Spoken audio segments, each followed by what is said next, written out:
Hear from our school system on what they would like to have. And I do welcome those citizens that are here. Thank y'all for coming and wanting to hear what's going on in the county and also in the school system. At this time, I would, before Ms. Poplin calls the school board to order, I would like for us to have a prayer. And if you would, join me, if you would like to. And bow your heads, please. Father, we come to you thankful for this beautiful day you've given us. We thank you for the time of year. We thank you for the many blessings that our county has. We just ask that as we progress with this meeting, that we would be courteous to each other and that we would work together for the benefit of our children that are in our school system. Just forgive us when we fail you. In Christ's name I pray. Amen. And I would also ask that we do the Pledge of Allegiance.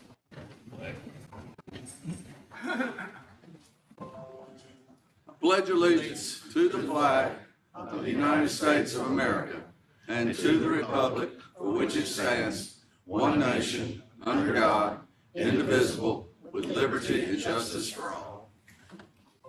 And at this time, I'm going to recognize Chair Carla Poplin. On behalf of the Stanley County School Board, I'd like to call our joint meeting with the county commissioners to order. And thank you, Bill, for opening us up, prayer and the pledge. I want to start off with, I want you guys to imagine that there's a beach ball on the table. And the one thing that we can all agree on is that the ball is round and it bounces, etc. But we're all looking at it from a different angle and we all see different colors. I may see green, you may see blue, red, yellow. That's because we're all seeing the ball from different perspectives. So when arguing over what color it is, we're actually all correct. What we need to do today is to figure out the point from another person's point of view. Our goal is to turn the beach ball to see it from other perspectives. I just ask that everyone in the room be open-minded and respectful as we go through the meeting today, and we would try to actively listen to each other and see and hear other points of view. If you would like to speak, I just ask you to be recognized by myself, so that we can keep everyone on track and that we ensure everyone's voices are heard and respected. And I think Mr. Lawhon kind of alluded to that in his prayer also. So if we could just do that today, that would be great, and just try to see each other's side of the table while we have today. And I will go ahead and get started with the budget presentation. I'm going to turn that over to Dr. Jenner. Beforehand, Madam Chair, I need a motion to add a closed session for the Board of Education after this meeting. Okay. For the school board on. Yes. Okay. It's hard. Oh, you put it on there? Oh, thank you. Oh, okay. Okay. Thank you. So we don't need a motion to add it. Sorry. Oh, I didn't. Okay. Oh, you're good, sir. Sorry. We forewent our closed session last night so that we could get to Beverly's husband's service. So we added that today. Okay. You're up, Dr. D. Please.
So this is our local funds budget request. I'll start off with local current expense. I will say with a caveat, we don't expect to get all this money. I mean, I know that. What we just try to do is make it informative. If we could fund things and the things we would like to fund, this is where we are.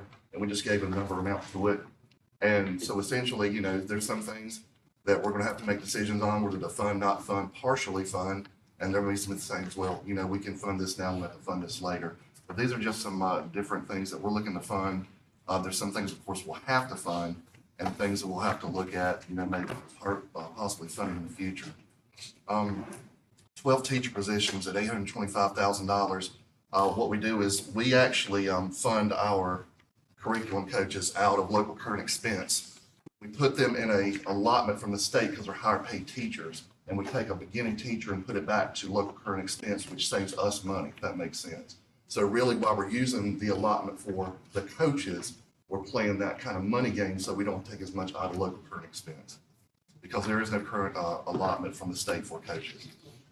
Right now, there's 2 deans of students at Albemarle, well, one at Albemarle High School, one at Albemarle Middle School, and that's $225,000.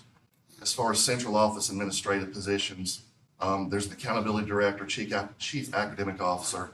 All of our data managers have to come out of local, which of course we have to have, but also the student data information director. We have a student services director, which is Dr. Murray, safety and security director, which is Ms. Flo, maintenance director, here's here, of course. Our chief technology officer assistant to Sean here.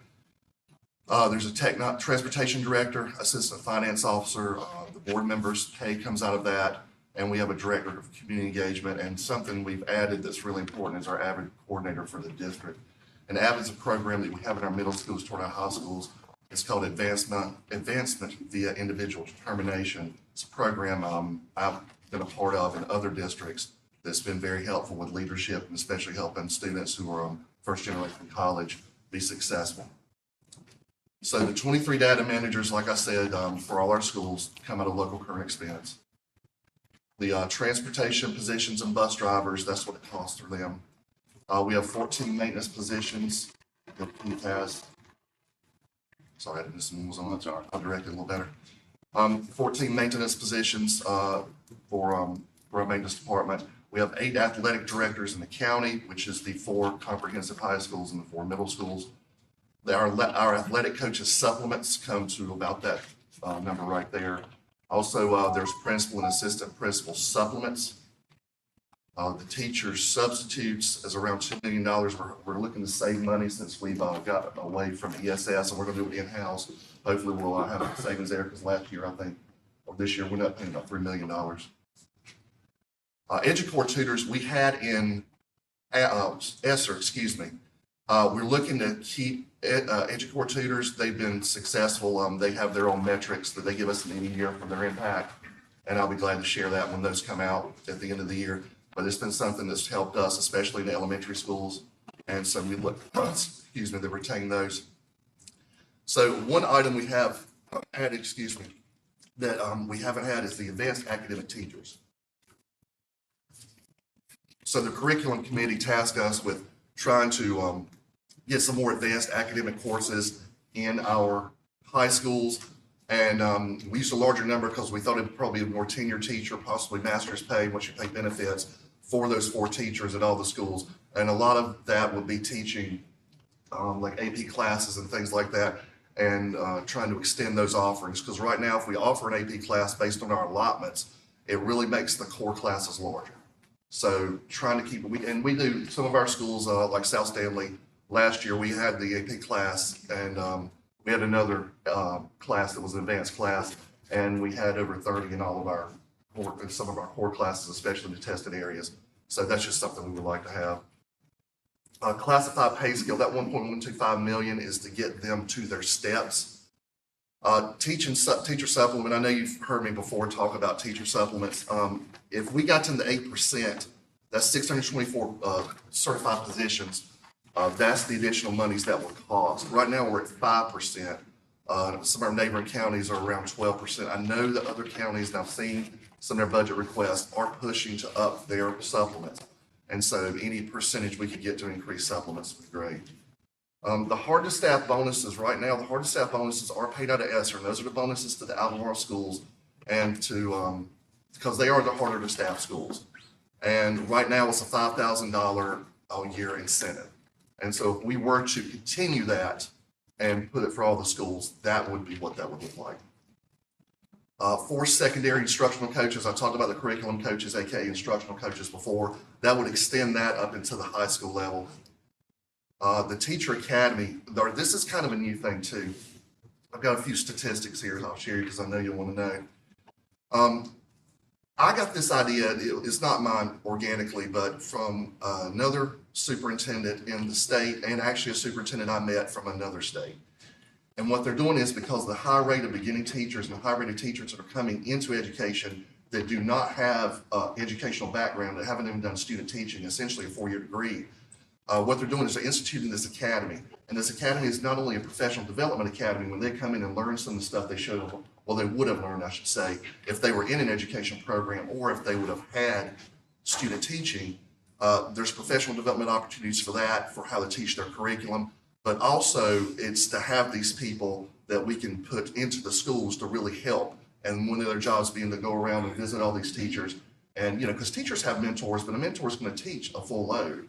And then they might not be a mentor in your area. So, you know, you have a smaller high school or something like that, you may only have content area teachers in certain areas. So I'll give you an example. I taught at a small school, Chatham Central, which is probably about the size of Albemarle, between Albemarle and South Stanley. And, you know, I was the only biology teacher. And so my mentor was an art teacher. Now, granted, she helped me with, you know, just navigating stuff for the county, like this is where I go to ask for time off and things like that. But, you know, as nice as she was, it wasn't really helpful for helping me teach biology or, you know, some things like that. So they would be able to procure those resources and be able to come in to help them. And so we put $100,000, that would be for a few positions, depending on how much they got paid and just some extra materials and things like that. But right now, we have about 451, that's classroom teachers, counselor, and media. Out of that, I have 113 beginning teachers, so almost a quarter of them are beginning teachers, meaning they're in the first 3 years. And 71 of those 113 are residency or emergency teachers that, again, have the 4-year degree, but have not been through the formal training. So that's kind of where that comes from. Something I would like to institute as well as a Teach and Stanley Scholarship Program. Yes, sir. I have a question while you're on that. On the residency ones, don't they have to take classes or something or go to school to become a full-time teacher? Because that's what they have to do in Anson County. Yeah, but they don't start out that way. I know. I mean, I'm just saying. Yes, they do. Yes. So to be able to get your full license, you have to, yeah.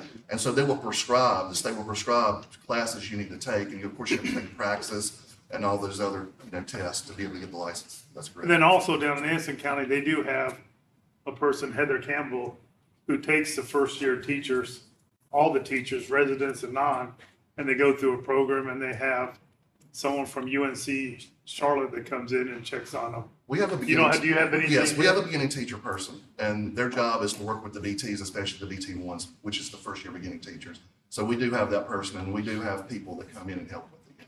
So how is this different?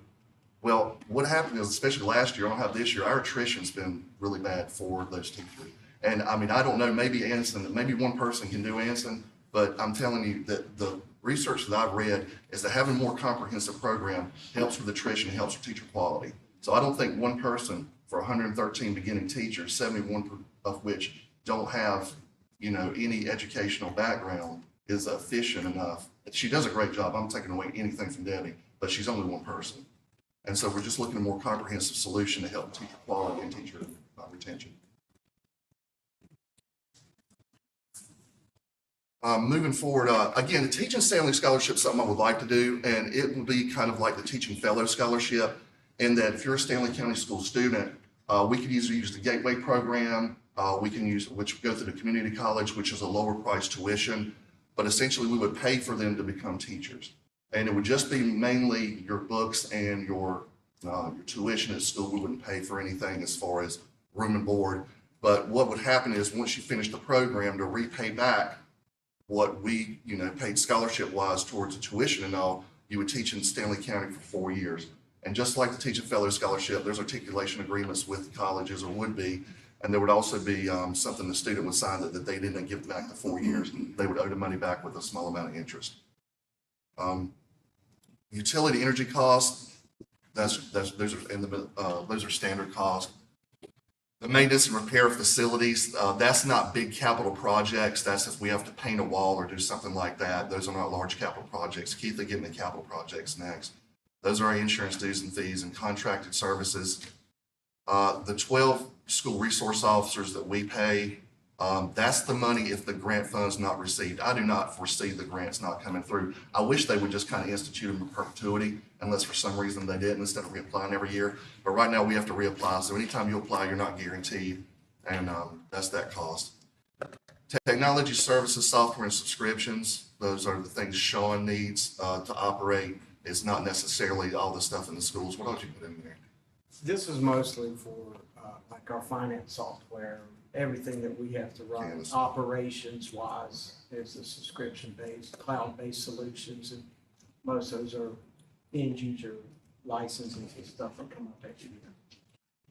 So in the last few years, another $200,000 for classroom supplies.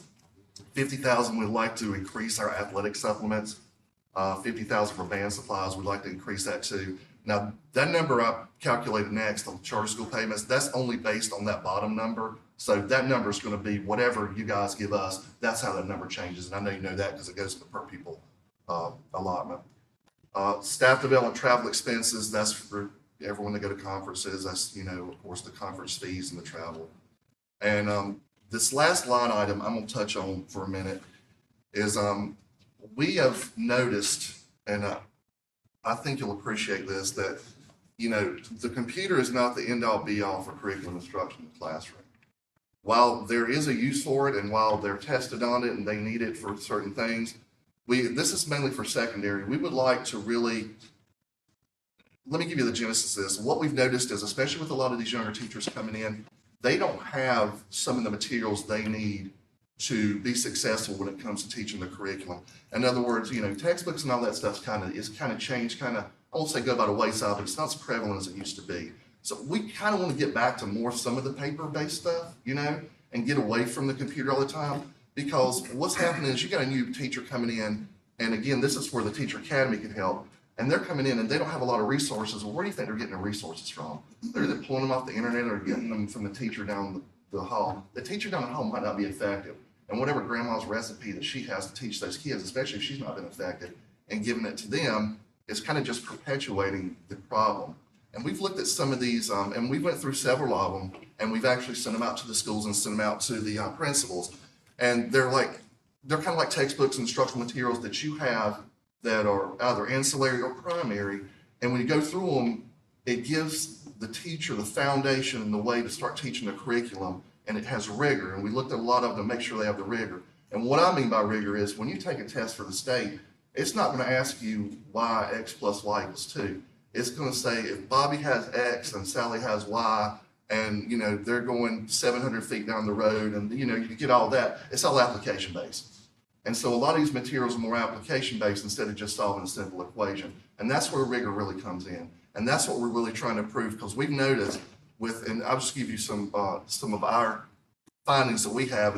I've started noticing that I had kids that were doing really well in class, but were not doing well in assessments. Assessments aren't the be all end all, but you would see a correlation between if you've got straight A's to doing well in assessment, at least across a continuum of kids, maybe not individually. And so what I think's happened is I don't think there's enough rigor. I think that we're given some compliance grades. And I also think that there's not some standards alignment. And I think these materials will help that, and especially help the newer teachers, and maybe some teachers have been at it for a while, and to giving them more solid resources, aligned resources, instead of just like, this is what I've done forever, this is what's coming off the internet. But having said that, those materials are expensive. That's only secondary. But it is for like a 5-year supply of them. And Can I add one additional Please. thing to that? And there is a large population of our students that are either going from home to home or being raised by grandparents, and this technology is not always convenient. So if they had paper and pencil that they could sit down, it makes a difference. And those are these books are things that they can take home and bring back, so, I just think it's a very good. Yep, thank you. And in a nutshell, without getting into all the minutia, they're more standards-based, they're rigorous. They are tangible materials that you can manipulate, instead of everything being on the computer. And, we see a great need for them.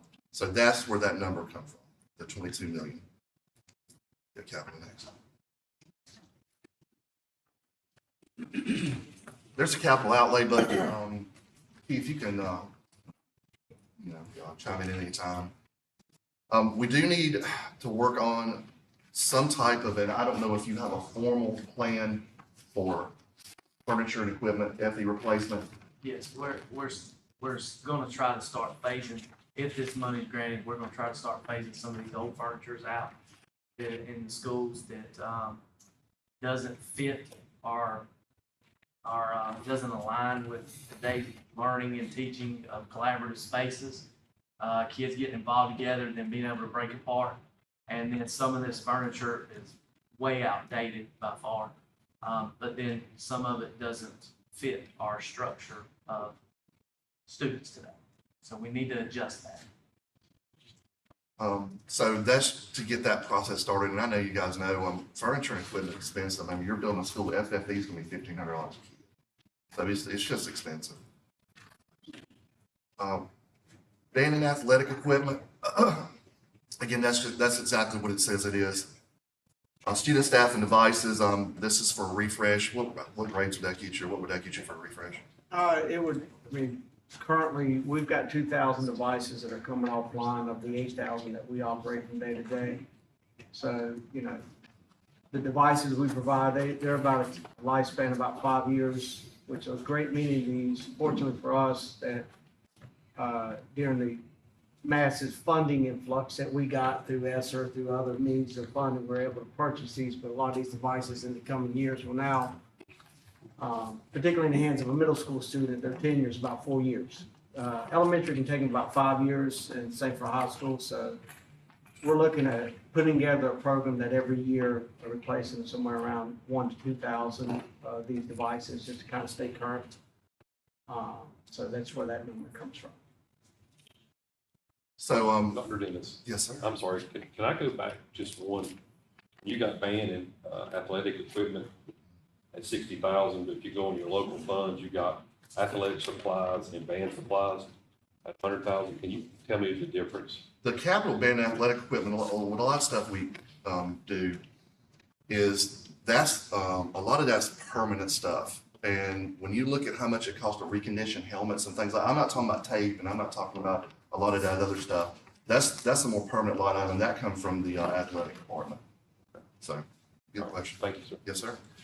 And like sleds, things like that. I can think football, basketball. Track equipment. Track, yeah, hurdles, yeah. A lot of that's heavy and athletic there. Thank you.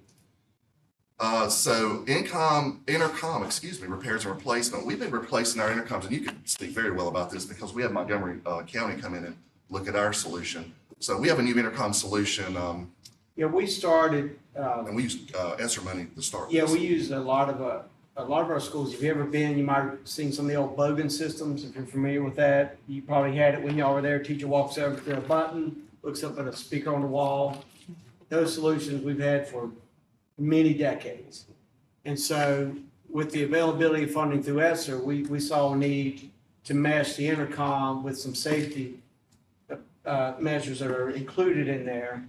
And so in 4 of our high schools and 8 of our 11 elementary, we have upgraded these new systems. So we no longer have the Bogan.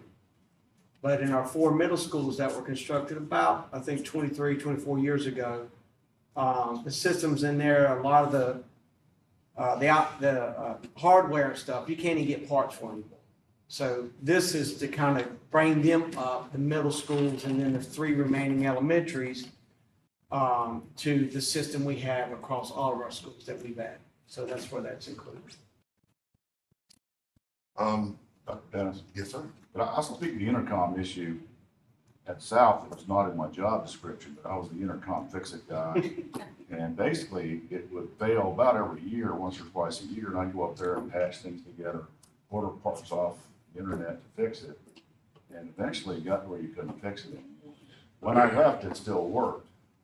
But Albemarle had the identical system. I believe Glenn White was the principal at the time. He calls maintenance, and maintenance is like, we can't find the parts. I went in there and did a circuit board repair that lasted about 6 weeks. And basically, when you're a teacher in a classroom, something bad happens. I'm not necessarily talking about violence, but kids get hurt sometimes. That intercom is the difference of a matter of minutes versus seconds of getting somebody headed that direction. So in my heart, this is one of those safety issues that we really need to look at. And Without without, personal experiences, that intercom was an old safety system that was put in 1965 or 66. You can only nurse a car or electronic equipment so far before you just keep bumping pieces. I'll say this without getting bogged down in intercoms, you ought to check one out one day because what they do is amazing. Now you have like a lavalier, whatever you want to call it, that you wear. And so there's speakers in the room. It actually projects your voice. Makes a big difference. We were doing a professional development or something. Someone was using one. Makes a big difference in how you hear. Plus it's got a little button on it. So if there's an emergency in the school, you hit that button, like say, bad fight, I don't know, whatever it may be. So something more serious. You hit that button, it lets people know where you are in the school. It'll triangulate your location. And so the law enforcement knows where to go. Also a huge benefit to any students that are hard of hearing or, have hearing deficits in the room to be able to have that voice projected, not have to be sitting right in front of the teacher. Yeah, and they don't have to wear that equipment anymore. They just have to. All right, moving along, let's see, parking lot repairs and playgrounds. We have several tennis courts and tracks that need to be repaired or replaced. The bleacher repair, we have some bleachers, of course, we're repairing now. We have some that we need to get ahead of, that are gonna need to be replaced as well. Roofing cost, yeah, that's a little low. Yeah, that's just conservative. That's to get us started. We have some major roofing issues in this county. So we need to get it rolling fast as we can, so we can have every bit of that. We do appreciate it. Yeah, we have some opportunities in roofing definitely that we've dealt with. That's what, Mr. Ben put in for painting, window repairs and replacements. We did get lucky. We were able to leverage ESSER funds to do a lot of window replacement. But of course, those monies are going away. Awning canopy repairs and replacements. There are some ADA improvements we have to make. HVAC repair and replacements. We are having serious issues with our HVAC systems, especially ones that are going down that we can't fix or we don't have, we can't get the Freon for. I know R22. R22 is gone. We know the demand for it and trying to get your hands on it's very expensive. Now, we've been told that 410 is gonna phase out within the next couple of years. So units that we've replaced very recently with 410 refrigerant units, they're getting replaced, they're getting phased out to a new gas type system. So this $1 million cost is gonna be a reoccurring cost for a long time to get these units taken care of. So right now, we're 2 units behind, theoretically. Because you have one you need to replace at a school and it's gonna be about $1 million Yeah, or so, 2 units. so we have one school that we need to replace now. It's a R22 unit. It's leaking Freon pretty regular. We have units that we are replacing that have R22. We're recovering it, we're saving it, doing the best we can. But in doing that, so the new bigger systems, your big tonnage units, air handler, your chillers and stuff like that, they've already made the transition away from 410. So they're going to the gas. So some of these units that we have air handlers and cooling stations that are interior of the building, being close to the boilers, we have to remove it away from there because we have a burnable gas now being used in refrigerant. It's not explosive like propane, so to say, but it's a burnable gas. So we have to take those air handler units and those refrigerant units out of the boiler rooms and put them on the exterior building now. We don't have a choice. That's our next phase. What school needs the system you're talking about? Indy Elementary. Indy? Yes, sir. It's been leaking Freon for a very long time. And just to add to that, just recently we had a system go down and I got multiple emails from teachers saying it's 89 degrees in my room. I got kids complaining. We had to have stuff sent, overnighted from Tennessee to get it here to get the thing fixed. And so explaining that to staff is complicated, because it's like, well, there's none to purchase. It's not like we can just run, go buy some and go charge them. A lot of these parts in these units are hard to get now. They're very tough. We're finding them on eBay. So you know the part you get on eBay has been reconditioned majority of the time. So we're doing our best. We've got to start moving forward fast, very fast. With the addition at Indy that's in the pipeline, did y'all put in HVAC Those are for barred that units. particular addition? They'll be barred units controlled individually per classroom. And not hooked into the actual two-pipe chiller system. Like mini splits. Yes, sir. Well, There's. You like the ones on North Stanley? like North North Stanley? Stanley High, South Stanley, generally. The good thing about the newer barred unit is that you can get the dehumidification factor in it. So we can take humidity out of the building, where the old ones you cannot. And we're all educated people. The more people we put in here, the humidity level goes up. We can't do that at any of our schools. Be sure about that. I've had some problems with the dehumidifying mode, not dehumidifying. Not dehumidified. So maybe the newer ones do better. That's one of the goals in doing these newer barred units. Mr. Britton, isn't there, South Stanley High School has an HVAC system issue? We just replaced one rooftop unit, a couple months ago at South Stanley High. Now we have another rooftop unit, 12.5-ton unit that does not work. So now we're only operating on one unit in that's $35,000. What about Richfield? Richfield, we have that unit Band-Aided running right now. But you're But down we with gotta the replace it. compressors. And the school I was, It needs a new chiller. That chiller's gone out. school I was thinking about was Central. And those classrooms are on the third floor, so opening a window or whatever is not an option. And I know that one's. Yeah. Whatever, Very give in trouble. And it's no one's fault in this room, but we've been fighting, my understanding, that unit ever since it was installed. Yeah. Richfield, we only have the chiller now running on 3 compressors. How many gymnasiums are not air conditioned? None of the elementary gymnasiums except for East and Albemarle,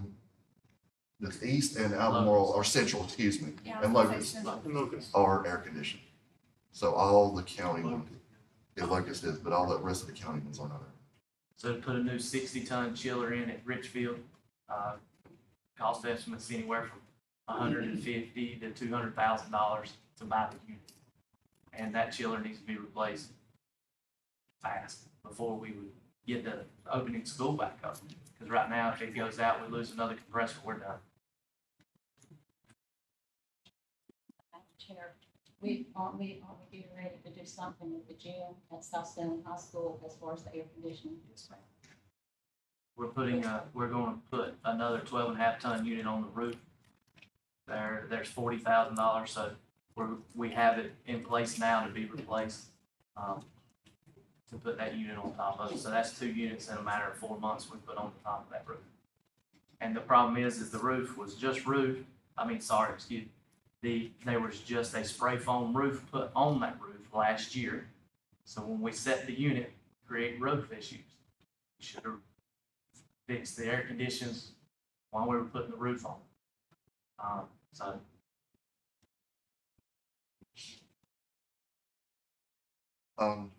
Just moving forward, so carpet and floor coverings, we're looking to replace some of this old carpet, which is just, it's nasty. I'm sorry to say, I don't know another way to say it. $125,000, but the office at West Stanley is $30,000 in itself. The office at West Stanley is $30,000. And if you've been in West Stanley High, you can walk on that carpet and you get the nastiness of it. You go to Richfield Elementary, that whole media center, it still has shag carpet in some of the back closets. It's that tall and it's orange. It stinks very bad. We have kids on it. I mean, that carpet at West Stanley was old now, it's just been there a while. Peter. Are you planning on replacing carpet with carpet or another type of flooring? We'll go with another type of flooring, but in the media center spaces, we'll like Richfield, for instance, the area where we can pass through, we'll put LVT in that area, and then off to the side, we'll have carpet squares, to keep the volume down, because of the space being a media center. But in the office areas, classroom spaces, hallways, we will not put carpet no more. We are going straight LVT, VCT, in those spaces, because the newer LVT has some acoustic to it, but it's longevity. It holds up better. Maintenance activity buses, 120,000, central office rents 90, and modular unit lease, those are the ones for Stanfield at 24. Is that audit? We're not losing that one. Security cameras, metal detectors, and vestibules, $500,000. We still have 2 vestibules that are on my mind that we really need. They're gonna be complicated, and that will be the one at Central and the one at West Stanley. It's just the entrance the way it is. At Central, we'll have to cut another entrance in. But to be able to get the security vestibules in there, because right now, once you get in the door, you got free access to the school. West Stanley, I have an idea of a way to fix it, and it costs a tremendous amount of money. But there is a way to fix it. Central is a whole other, issue on its own. But as far as the safety and security of the cameras, we've had some events lately. We can't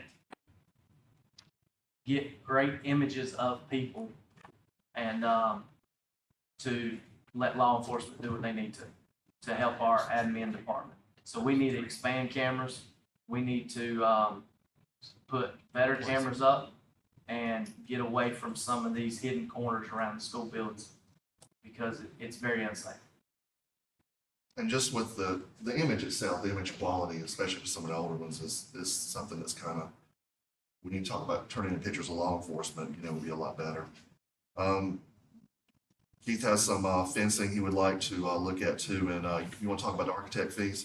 Yes, so architectural fees, that's a low number, but that gets us ahead to where we can start planning some work and get some fees taken care of and have guys on the forefront to where we have projects planned. I prefer to work with architects a lot. So this helps. Some of the fees and some of the special jobs that you'll see, the architects or engineer fees will be in some of those special jobs, but these are outside of the rim to where we can get a better idea of what some of the major costs will be when you go to do a big job. This helps. Fencing, just if you don't mind reverting back, fencing, we have several campuses that we have issues of the public walking through during school hours. That is unsafe. And if we can strategically put fencing to deter that for the safety of our kids, I would muchly appreciate it. One in particular, Stanfield. Stanfield. And we ask them not to, but they walk right through campus. Stanfield, I get called weekly. Doctor, did you skip central office room? What's that? Central office. I think I said that. I don't think you did, but it's. Central office rent at 90,000. Any driveway project at 1.2 million, and mowing equipment lease. You're gonna start leasing some equipment, having our people do it instead of hiring a company to do it, which of course is a for-profit company. They're making profit. And in leasing that equipment, the opportunity there is to where we have old stuff. And when it goes down, it sits somewhere forever and I don't have a replacement. And so if we lease the equipment, then we can negotiate getting a piece of equipment when one's down. Plus, we don't have mechanics at my office, and they're like lawnmower mechanics. So actually, we're protecting the investment. Have y'all seen other systems that are doing their own maintenance and coming out better than subcontracting it out? Because I used to do that.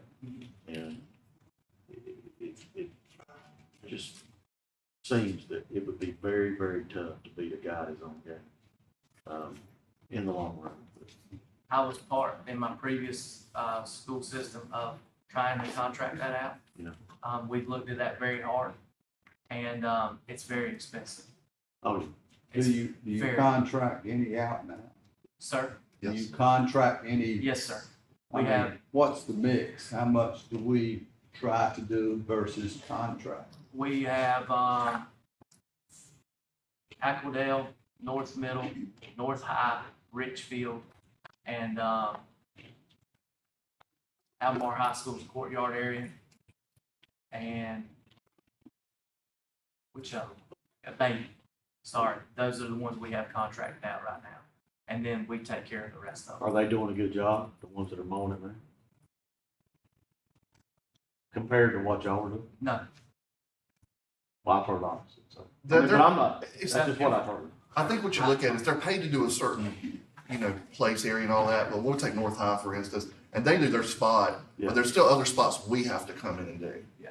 So that's kind of what it is. It's not, it's just how that contract works. and the thing about it is when I have my guys, Yeah. I trim the shrubs and they're in the salary. I edge the sidewalks, it's in the salary. I spray Roundup, it's in the salary. Everything else is an extra charge. Yeah. So that cost just keeps going and it doesn't have a bottom line. You bring a company in to say, all right, I want a full-blown, landscaping contract. And that's you taking care of shrubs, mulch, edge of sidewalk. That cost is significantly different than what you pay now. And every time I have to put mulch out or trim shrubs, it's several thousand dollars. I think a good comparison would be this, so we operate ours as a nonprofit. We're not looking to make a profit. Now, if you have a company and you need to make profit, that's your livelihood. Absolutely. Yeah, so So there a are, lot of these guys are running guys, yeah, and they've got workforce. Yeah. They're not paying retirement. Yeah. They're not paying health insurance, so, I mean, hey, try it, see. Yeah. Yeah. With, the good thing about it is with my guys, if it's raining, Yeah. then I put them inside the building doing work Yeah, orders and I and stuff like understand, yeah, and then you can move them around. I'll say one thing that you've got to kudos on is, you were taking you want to talk about it, you were taking a group around to the school and doing these that. Yeah, so projects. So we just started recently a little group we call a SMART team. Yeah. And there's a carpenter, HVAC guy, plumber, and an electrician. And we tried, the work order load for our school system is pretty heavy. Just because of the age our buildings are. And so we've taken this group and we're doing a 9-week rotation of a cluster of schools to where they're not driving so much. We're trying to cut down on that. And just in the last week, at one school, we completed over 150 work orders in a day and a half. Where before, a lot of those work orders would have said, well, let's just wait till summertime to fix those floor tiles, They never get done because you've moved on to something else. So we've taken a group of 4 guys and last week, kudos to them, they did well over 250 work orders at 3 schools. This week, they're on pace to do the same. It rained a few days this week, so I sent all 4 of my grounds guys, 2 full-time grounds guys, 2 part-time grounds guys. I sent them in the building with them, and man, they knocked out some major work of just nitpicky items that don't get done. And of course, your building goes down. You have a crack in the expansion joint, or you got a floor tile missing, then that gives the opportunity for pests to come in the building. So we caught that, we filled that, put the floor tile back. Instead of continuously paying a pest guy to come in the building to treat it, and then we never fix the problem because there's a crack there. And the reason I want to highlight that, and not just because of the grounds guys putting it in, because Keith's really looking at efficiency and chasing your tail and going from school to school to school, just chasing around work orders. The system he's put in, you go to each spot, take care of all the work orders, move on to Well, the vehicles are next. expensive, gas is. Exactly right. Exactly. So kudos to, I mean, they, at least you're trying something different. We're not just We gotta doing try the same thing. different. So, Mr. Benton, one thing you mentioned was, that worked well in your former system was, the commissioner really considered the capital outlay prior to the fiscal year start, so that some of the projects can begin right when school ends versus starting in July where, you've got a few weeks before the kids come back. Yeah, so we requested money up front, on the front end, and they granted it after they understood that when we get our money July 1, just you take for tracks. North Stanley High School's tracks in horrendous shape, Albemarle High School's in horrendous shape. You take those tracks, well, it only gives me 3 weeks to do it before football season starts. Then I can't do it till after football season when you get into November, because all our teams here are pretty good. So we play in the playoffs. We get into November, well, then it's too cold. I can't do the track then. The only time's spring. Then track season starts in spring. Fall tennis, getting a hold of these tennis courts. There's not enough window in 3.5 weeks to get them done. So when you release the money in July 1, so if you have it, and I have contracts in place now, that if I have them designed and in place now, then we start as soon as school's out. And we go through June completing, and we get those jobs done in 60, 65 days. Previously, doing what I did in my previous district, we had contracts in place in February and March. Planned for contractors to come in, because if you don't grab them quick, especially track guys, tennis guys, some of these other guys doing asphalt work in parking lots and stuff like that. If you don't grab them quick, you pay premium dollars to get Well, them one here thing, fast. and I don't want to get off track, but, and it's, and I've been hearing some stuff, well, we all hear stuff. But I don't want y'all to lose a lot of the outside help, the parent involvement, Correct. and so I know that there was a thing thrown out to spend a lot of money on Almond's Field. I'm just using that for example, maybe other examples. But, and then these other schools aren't gonna get it because you got all these parents involved in infrastructure there through parent involvement, that when you go down here and do this, well, then they're gonna say, the heck with it. Yeah. And I don't wanna see y'all lose that. Because, I agree. because that's thousands and thousands and probably hundreds of thousands of dollars a year, because I used to be one of those parents. So just don't want to get off track, redistrict. You could move some of those good parents around and that would help. So I don't want to get off track, but Agree. And because I don't want to see, because if a lot of these parents quit and, helping, it's going to be a nightmare for you. And back to a lot of the times that takes place in the athletic end. Yeah. Because we do have certain people placed in areas that are demographically better and they have more opportunity. Yeah.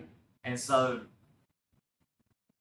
the old school coaching and athletic directors statewide, not just in Stanley County, but statewide, of taking so much pride and taking care of their facilities and everything, that's gone. That's in the past. Plus our ADs, they teach a lot now. We're used to, and our coaches, they teach a lot. Used to, we got by with them not teaching as much. But now we have to have them in the classroom. So there will be a time in future years to where we're going to have to help out a lot in that area. Andy, you said there was air conditioning or something need to replace in Indy? Chiller. The chiller, how much is that about? The chiller, once you get through the design and everything, 700 to $1 million. See, I'm just a little comment here. When I voted for the Indy money expansion, I'd asked a question numerous times about the condition of Indy, that it was a very solid school. There wasn't much to do, and I thought the money we were approving was extra money to take care of all of that stuff. All of a sudden today I hear there's another 1.2 million needed for the driveway and another $1 million for that. And I just wish that would have been, maybe you didn't know till you know, but Yeah, I the just school wish that itself- would have been brought up. The school itself is in good shape, but air conditioner's a mechanical system. I know, but when I asked about the schools and the facilities, maybe I wasn't clear asking about every little part of the school. The one thing about the driveway improvement that needed to take place is that school's very efficient at getting kids dropped off and out. They do a great job of doing it. The issue we're having is now we're having vehicles backing up on 24, 27, which is a big problem. And I just wish I would have been told 2 months ago. That's all I want to say. But I think the thing is, all of our schools are in that shape. The HVAC, it can go out anytime in all of them because they're all so old. So they're all on the edge. like, again, to summarize everything, these are the things when we're funded, we're gonna look at that we have to pay for. So we just wanted to try to give you as much of a comprehensive itemized list of the things that we're trying to achieve through our budget. That's all I have. Unless you got Well, let's anything. talk about the central office for a minute, because, I know that has came up, and that's $90,000, roughly 89,241, I think, Andy, you mentioned. We're really outgrowing that space, and I think you had mentioned before that you needed more room. The board has authorized, Dr. Dennis to search for a new place, and we would like to continue that line item to where, for example, if there's another building that's not a school building, it could be used, you would have value in the building because it could be a commercial unit for another business, that we would get out of that space and have that. It's my understanding that previous commissioner boards in the county has said that that funding would cease to exist on that line item, so to speak, if the central office were to move. I think, correct me if other board members can correct me if I'm wrong, but this predates probably anybody on this board, those conversations, because I think the last time you all contemplated it was back in 2010.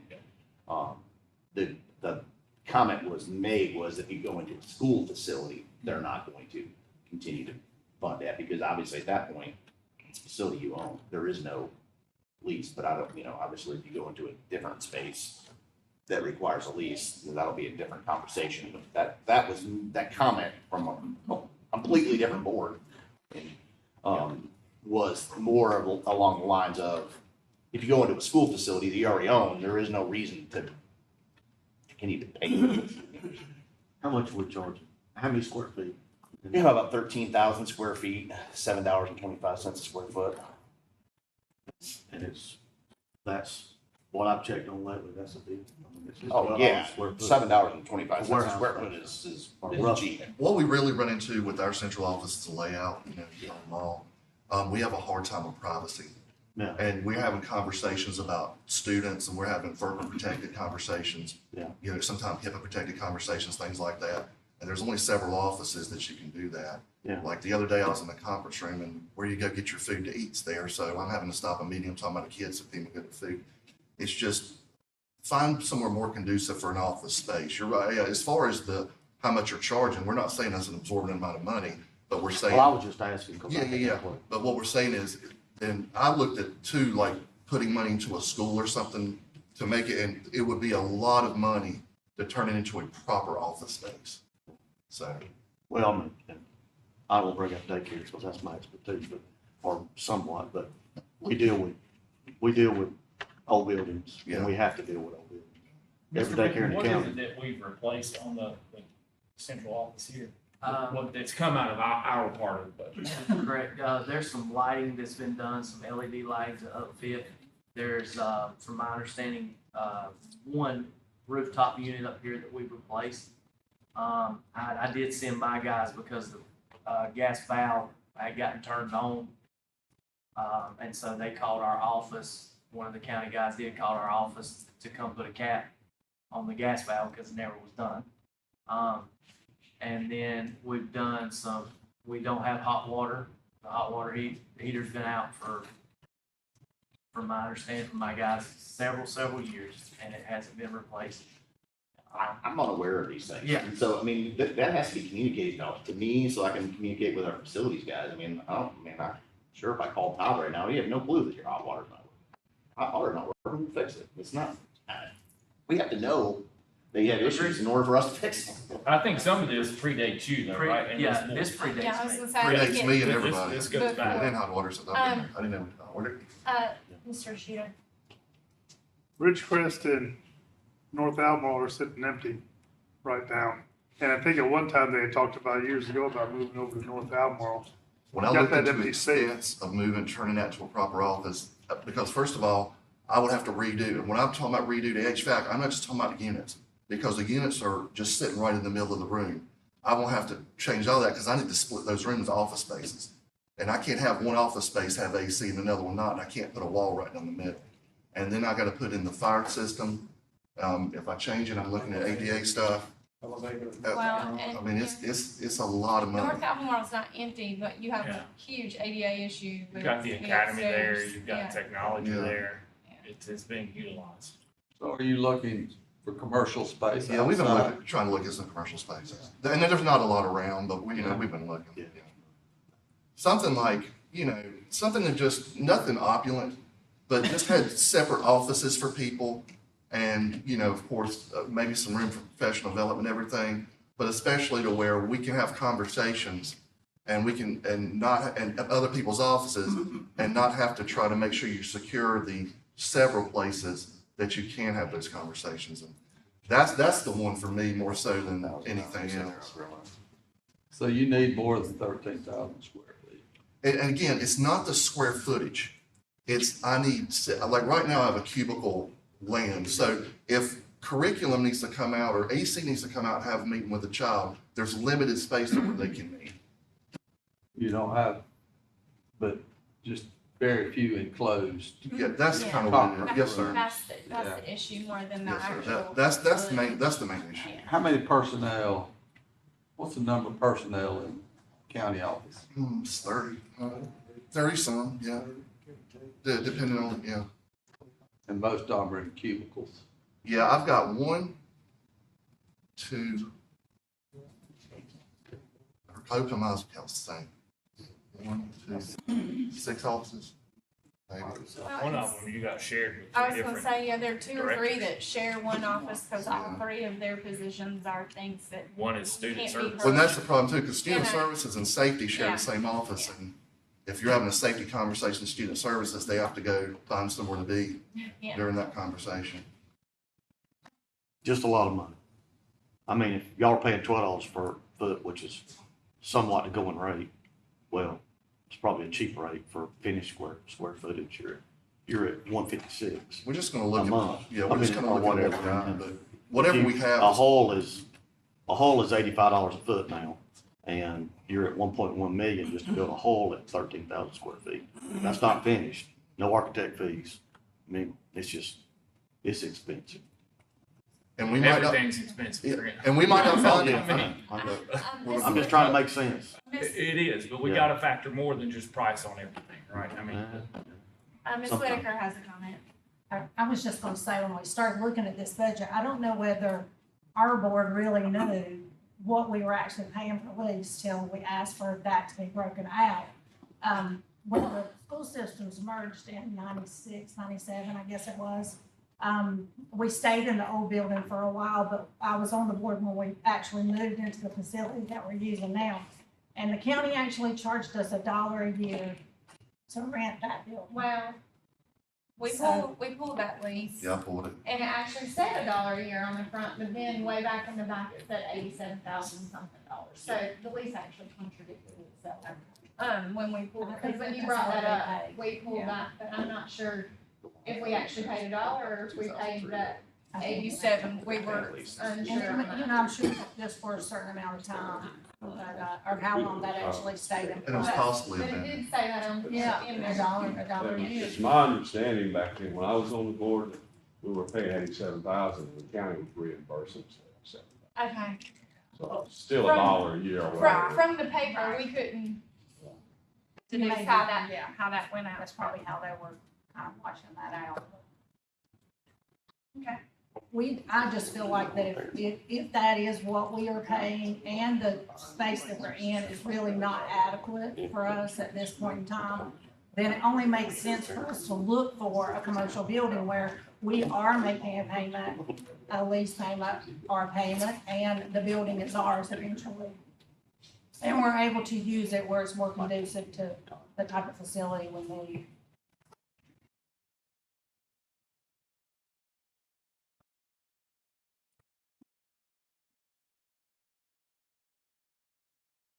Any other questions on the budgets? Do have a question. Some of the personnel that's listed in here. Under the, Operating. Local. okay, okay, under the central office, is that where you're at? It's 23 student data managers. Uh-huh. Yes, were those, hired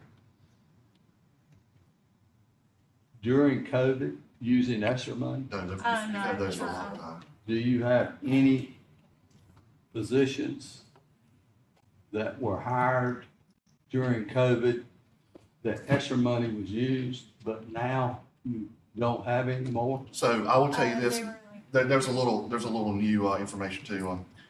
I did hire the safety director out of COVID money, but I was gonna hire that anyway before COVID because we don't have one, and it's imperative that we have one. Even helps on our insurance a little bit. The director of community engagement, the current person that's the director of community engagement has taken another position, and I may not replace that position.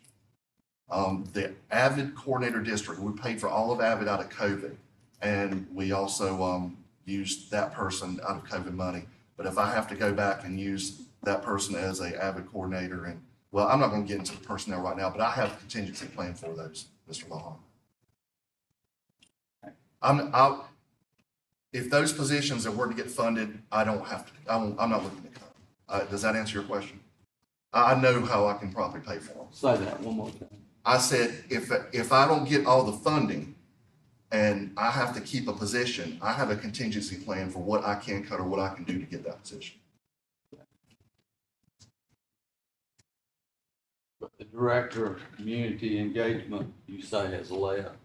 Or in the Yes. process of. So I'm in the process of deciding what I do with that position. And that was after I created all this Yeah. material. that was recent. That was very recent. Just time for questions, so any commissioner that has a question, please, let me know. I will say just one ancillary thing, and you might have a question about this, because we are going to lose $175,000 because the county's funding effort's down 1.5% in low wealth funding. So the funding effort's a relative funding effort, and I mean, Andy, you know what it is. I can go into all the minutiae, details. It's very detailed on how they calculate that formula. But when your funding effort goes down, and I think we can all agree with this, some legislative body one day, used to be that when they did low wealth funding a long time ago, they just took your, your property tax value. Yeah, and it was a flat. And then they made this new convoluted formula that puts in a lot of stuff, and I'll be glad to go through it if you want to. But I think that when they brought that together, they thought, well, if the county's funding effort goes down, then we'll punish the school system, so the county will be more reluctant to bring down its funding effort and try to bring it back up. Whoever had that rationale, I don't know, because it doesn't make sense to anybody. But when the funding effort goes down, in other words, or even, I know another school system dealing with, when you get a reeval and you go, tax neutral or wherever you go, that's a hit on the funding effort. And as those funding effort gets hit, low wealth monies get brought down as well. So we are going to lose that money anyway. It's calculated that right now on an exact figure. Yes, sir, Mr. Shudo. This goes to, I think, County Manager Lucas. So if we supported this and what they're presenting, how much of an increase is it from last year's budget? And how much would we have to raise property taxes to fund this of what they're requesting? So I've got that. So the number on operating is 7.7 million more than what they're currently getting. And then on the capital, it's about 5.5 million. So, Probably more, is what you're saying? yeah, it's almost 13. And so But then that would be for just this year. 1 penny on the tax rate, on the recommended tax rate that I'll be presenting on Monday evening, is roughly $724,000. So if you keep the tax rate the same, which I'm recommending, based on the board's direction of the strategic plan and retreat, you're looking at a 16-cent tax increase to fund everything they've asked for. And so $100,000 household would pay $160. So if you had a $300,000 house, you would pay $486 more a year. $175,000 house, you would pay $283 more a year. And folks could say, well, that's not a lot of money, but we have a lot of folks on fixed income. And I think the other piece of it is what the business impact. So if you start looking at businesses, like a $5 million business, you're talking about almost $8,100 more in taxes. Looking at a $100,000 business, which we have several, I mean, that are way more than $100,000. You're looking at $162,000 a year in additional taxes. And so, 16 cents is and it's actually 16.19 cents. So, you're just, again, my charge from the Board of County Commissioners is bring you a budget that doesn't raise taxes. So, and I have to balance that against their needs. So that's your tough decision. No, it's not my decision. I have to make a decision. I have to make a recommendation. It's my recommendation. So like your board, 3 years ago, I think, Peter, and you were on the other side of that vote to not lower the tax rate below revenue neutral. I believe it was 4-3 with you. It dropped 6 cents on the 100. Do what? Yes, I do not want to drop the tax. I don't want to drop You and Mr. Eford. because of these reasons right here. Right, because there's costs coming through that the county Inflation has to and everything else, afford, and the commissioner boards. The great thing is they'll have another bite of that apple next year. Exactly, We have and another it's not rebound. an easy decision if I say. And my thing is too, is But There's no easy decision. bringing the board what they've asked for, Yep. a recommended budget that doesn't raise taxes. And I'm doing my best to try to balance your needs, Yep. sheriff's needs, 911's needs, community college needs, 911's needs, EMS's needs, our IT and our cybersecurity needs, our facility needs. We have aging facilities too. I mean, Yep. every building we have is pretty much built in the 60s, 70s, and 30s and 40s. I mean, so, we understand the issue of having older buildings. And so I do the best I can to balance it the way I look at it. I don't believe in spending one-time money on operating. I think that's not prudent. Because that money's gone and you don't have it the following year when that reoccurring cost is still there. And so, I just try to strike a balance between mandated things that we have to do versus discretionary things that we don't have to do. But sometimes those discretionary things add value and help augment what we do on the mandated side. For instance, our library services. Our libraries provided a critical resource for a lot of kids that don't have internet in their house. We have them spaced around the county and they go to those libraries. They're really, I almost think of them as computer centers now, not libraries, but they provide a critical function that supports our school system and our They're children. funded through E-rate, those library services? Well, pieces of it, but there's the library budget. I don't have our budget in front of me, but the library's over, $1.5 million. And the networking, internet, and all that infrastructure it is. A lot of that's E-rate, Yeah. but we're talking about a couple $100,000 versus a $1.5 million budget. I mean, the majority of the money that's in our library system is local dollars, local tax dollars. So that's the dilemma I have. Commissioner Sheeta, and then I think. My concern is that, like you said, this is mainly annual stuff we're gonna have to have every year. And we haven't even talked about the elephant in the room that's coming up, and that's the facilities. So we're talking about 16 cents for that, and then we're gonna come to this new thing about what are we gonna do with the schools? Are we gonna build new schools but not close any of them just because of emotional attachments to the schools? There's some tough decisions, and there's probably a lot of inefficiencies in the school system because we have too many schools with the kids. And we'll talk about that later, but that's my concern with that. And because we're in a place where I've sat through a lot of these, people are reluctant to pay 1 penny more in taxes. Does your board want consolidation? That's what we're gonna I talk have a about. question, I have a question before we answer that question. Are we going to, after you presented this, was this all you were gonna present, or do we have time to question things like Indy School addition? How are you gonna fill that school? Yeah, What are your I plans? think we move that toward when we're talking about facilities and stuff. Yeah. Okay, but we're not ending the conversation. is No, what I'm saying. just this No, point I just on. want to know if there were any specific questions on this before we move on No, to we have the another next. So presentation. that Okay, when we pull up the next, so Yeah. we aren't asking something about this and then have. I didn't want You're to good. adjourn Yeah. and not have questions Yeah, answered. okay. Madam Chair, I'm just gonna say one thing. Uh-huh. It's our job, you guys have statutory jobs, it's our job to tell the commissioners and the people what it takes to operate the school system to function the way that we believe it does.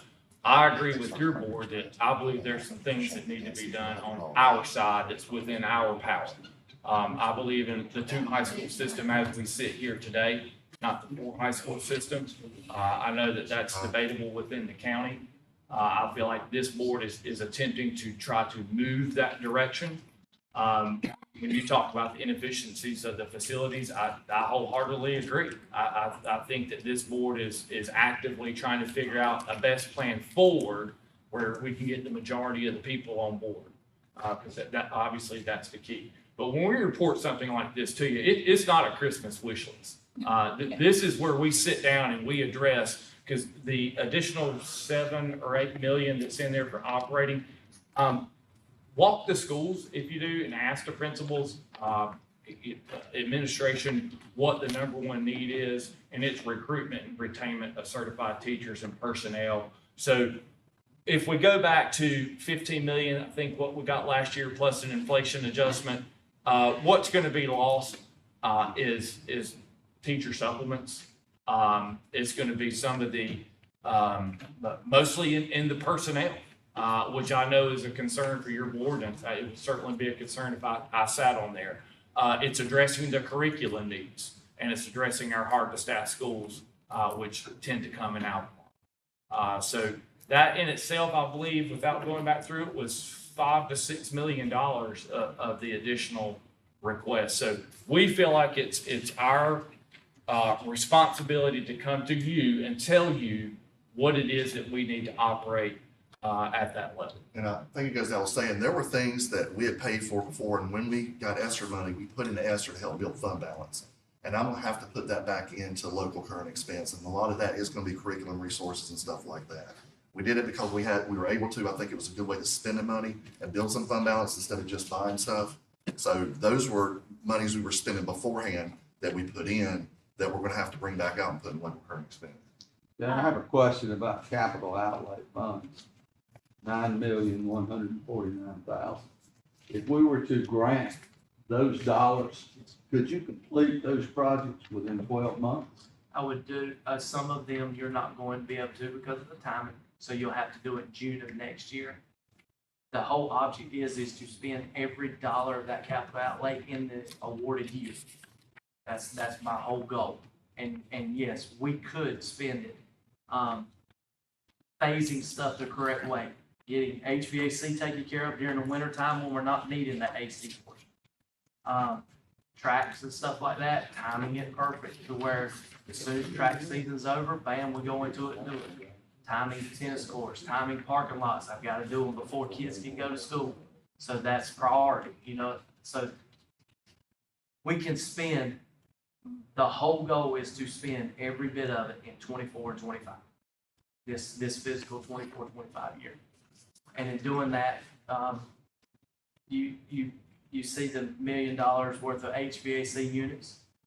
We try to marry that together as best we can with the roofing project to where you don't have 2 contractors working over top of each other, pointing finger at whoever tore something up. So, I mean. So you're saying you could we get can those projects and get them done? We can hit it full blast and do our best to get it done. But you need. If I remember correctly, though, last year, you didn't spend all the funds. You had some that went forward. We're gonna keep some fund balance. I think it's fiscally irresponsible to do so. There was a transition between the prior director and Keith, and that did have some projects that stalled out some. And those projects, still, those monies are allocated for those projects. But you all had 3.9 million in your reserves, Yeah. capital outlay reserves as of June 30th. Yeah, we're about to burn a bunch of it. Ms. Gibson had the comment. I really would, like to ask that we go back, I think it's still up there right now, but to the teaching positions, and where you're at with your, supplements, all of this with your teacher substitutes, EduCore, the advanced academic teachers, classified pay scale, everything that, for me, if I'm looking at things from a perspective of the teacher in the classroom. And so we want to provide for our teachers and our young teachers, beginning teachers that are just coming on board, everything that they need. So I know some of you asked, I don't know who it was, you asked for clarification about the advanced academic teachers that we can hire. We have numerous teachers, to me, that have advanced degrees. And we need to be using these teachers and their talents in teaching more AP classes. And we've got students that are wanting these AP classes. Then we've got those beginning teachers, raw teachers, just coming out of school, that when I look at what our instructional committee has worked really hard on with providing, going back and providing some materials that now we're looking at textbooks and the, not just that all the time on Chromebook, and it's consumables. Those are very important to me, and I know we have this here and we're asking for that with funding, but I believe that's very important for the teacher in the classroom, and the one who benefits from it are the students in the classroom. So, you know, I'm really advocating for any part that we have on here. The tutoring has been amazing, the EduCore tutoring. A lot of our retired teachers are coming back. We see them when we go into the classrooms, we see what they're doing. So the money that's being asked for that, and then the other thing with the classified staff pay scale. I know that Mr. List has worked hard, I think, with this. But we've got to get our people up there, these cafeteria workers, custodians and others, bus drivers, to get them up there with their pay scale. And I know that's not, there's no way we still could get them up there where some of our surrounding counties are at. But I know that you are looking hard at what we're presenting here.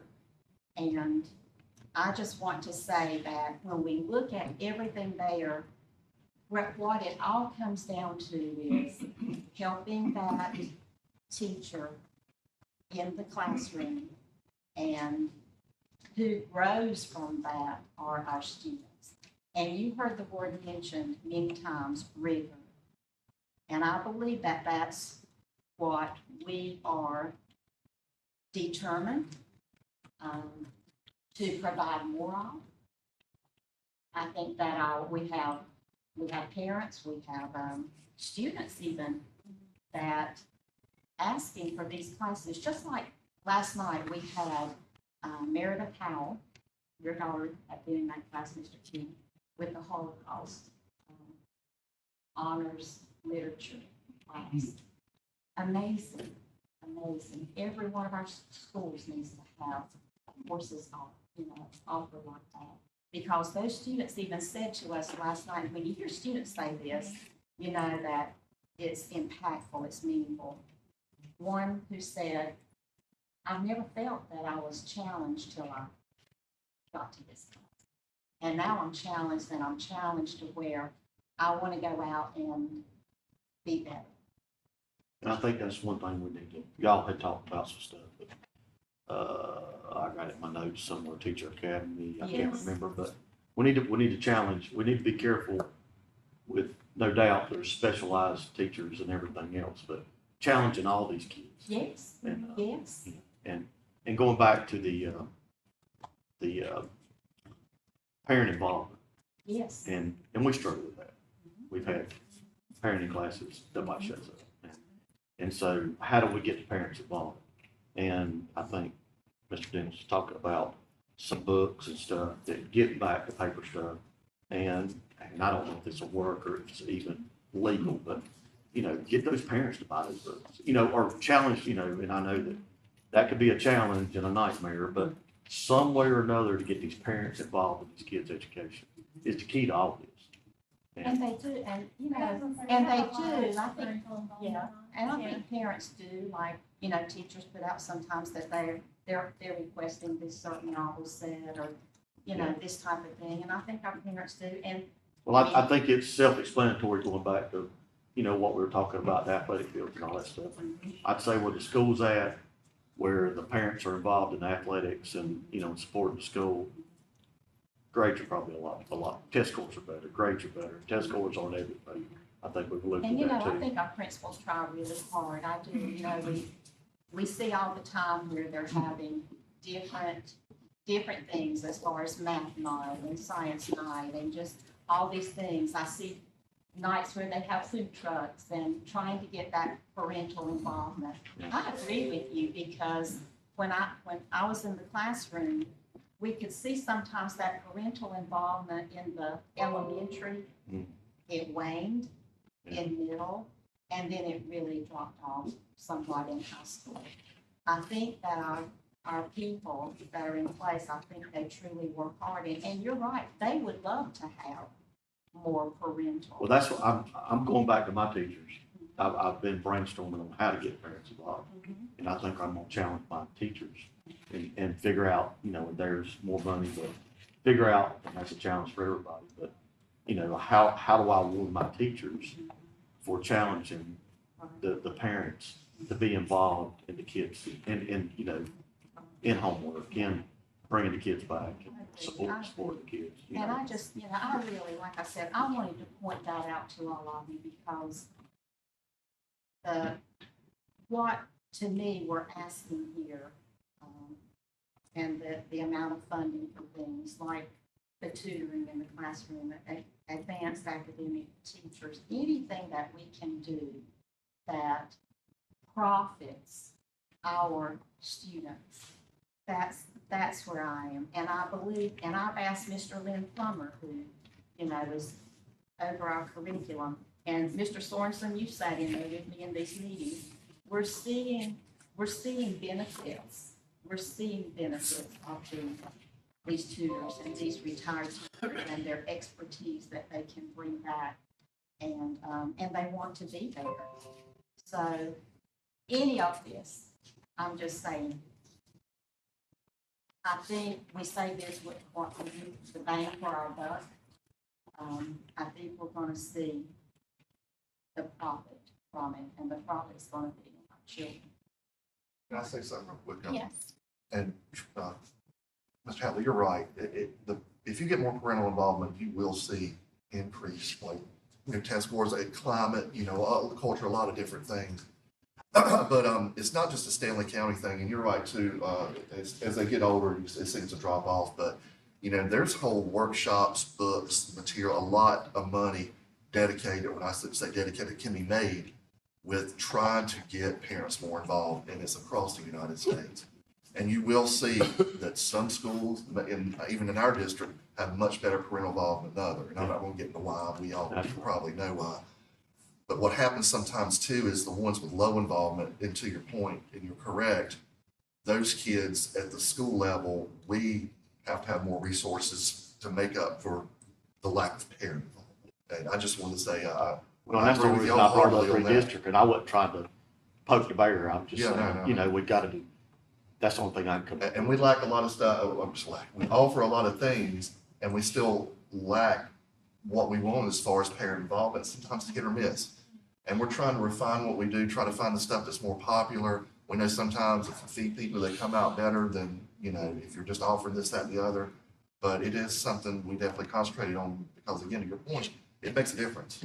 Well, I think the easiest thing, what I've come up with is award the teachers for parent involvement, and then you're not breaking any laws, you're not, you know, you're awarding the teacher for encouraging the parents to be involved. And that's a lot simpler process, I think. If they have that statistic, you know, if they get more parents involved in their classroom. Uh, I don't know. Just a I've got- different Hang on, I've demographic. got a couple. That's, Oh, yeah. that's kind of what it is, yeah. Ms. Watson, Well, what I would like to see is you all go into our schools. They would welcome you. They love people coming. You can see what is going on in our schools, all the good things are going on, and why we do this. Mr. Poppin, hang on. we need a 5-minute recess. He's the chairman. Thank you, Ms. Long. Well,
Hey, Johnny on the spot. He'll keep us rolling. He's smarter than he looks. That's right.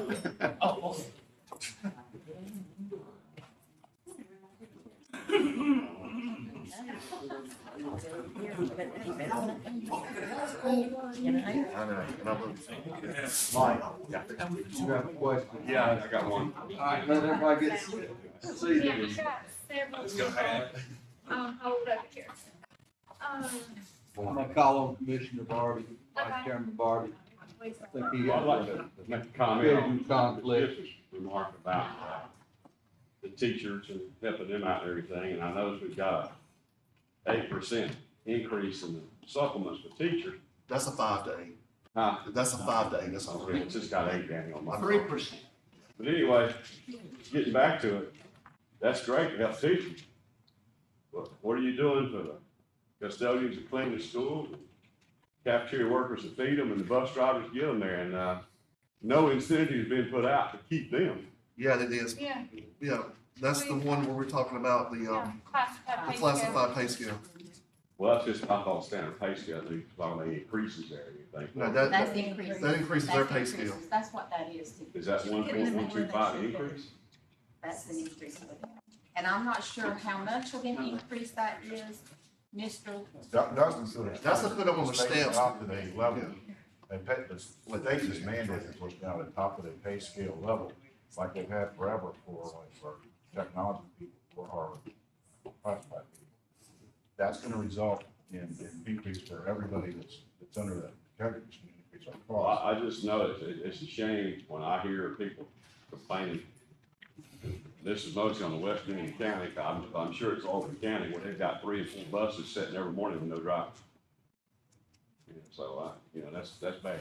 Well, Yes, sir. we'd have to increase that a whole lot more to compete with the Well, county, you the ain't gonna neighboring West. You're not gonna decrease anything Yeah, enough to yeah. compete with any county. Yeah, No, so- forget that. There's gotta be a certain love to the county, Yeah, or you can forget it anyway. yeah. I will tell you, and I know firsthand, because of Art being a transportation director, that even though you increase that hourly rate for those bus drivers, that's not to say you're not gonna gain any new bus drivers, you are. But they still face a bus driver shortage. They're still in the same boat we're in, even though they're paying a good bit more than we are The hourly whole rate. state's that way. Yes. But it is, it's a statewide issue. Respond to, but this really was like looking at that classified pay scale, that was to increase. That's what that is, to give an increase there, because I'm a firm believer that every single person that is a part of that child's day at school, whether that's the bus driver, the custodian in the hallway, the cafeteria worker, they all have a part in that child's education. And so we're not just looking when we present that at teacher supplements, that's very, very important. But that classified staff pay, got to attract, and something else with that teacher academy and everything too. We have mentioned many times, we are trying hard to grow our teachers here. And we have had various discussions in our instructional committee meetings and other, that we need to get back to the teacher cadet program in our high schools, which at one time was strong. It's not strong now, and we need to do that because, we need to grow our own. We need to grow our own children, our own that will be teachers, and when they go through school, they will come back and teach for Stanley County Schools. Have y'all tried to work with the community college on that? I think that we are in discussions with, Okay, yes. yeah. community Well, they need to be college. challenged Yes. to step up. Mhm. and And I know Justin serves on the board, I serve on the board there, but yes, but see, all these things that we're trying to, again, work on, but, thank you, Mr. Barbie. I wanted to address that was a part of that classified pay scale too. And I would just clarify that the 8% is going from 5 to 8, so it's a 3% increase. I'm not sure that was clear. Yeah, that was a fun. Yeah, and so, Dr. Lepper had a comment. Okay. A question.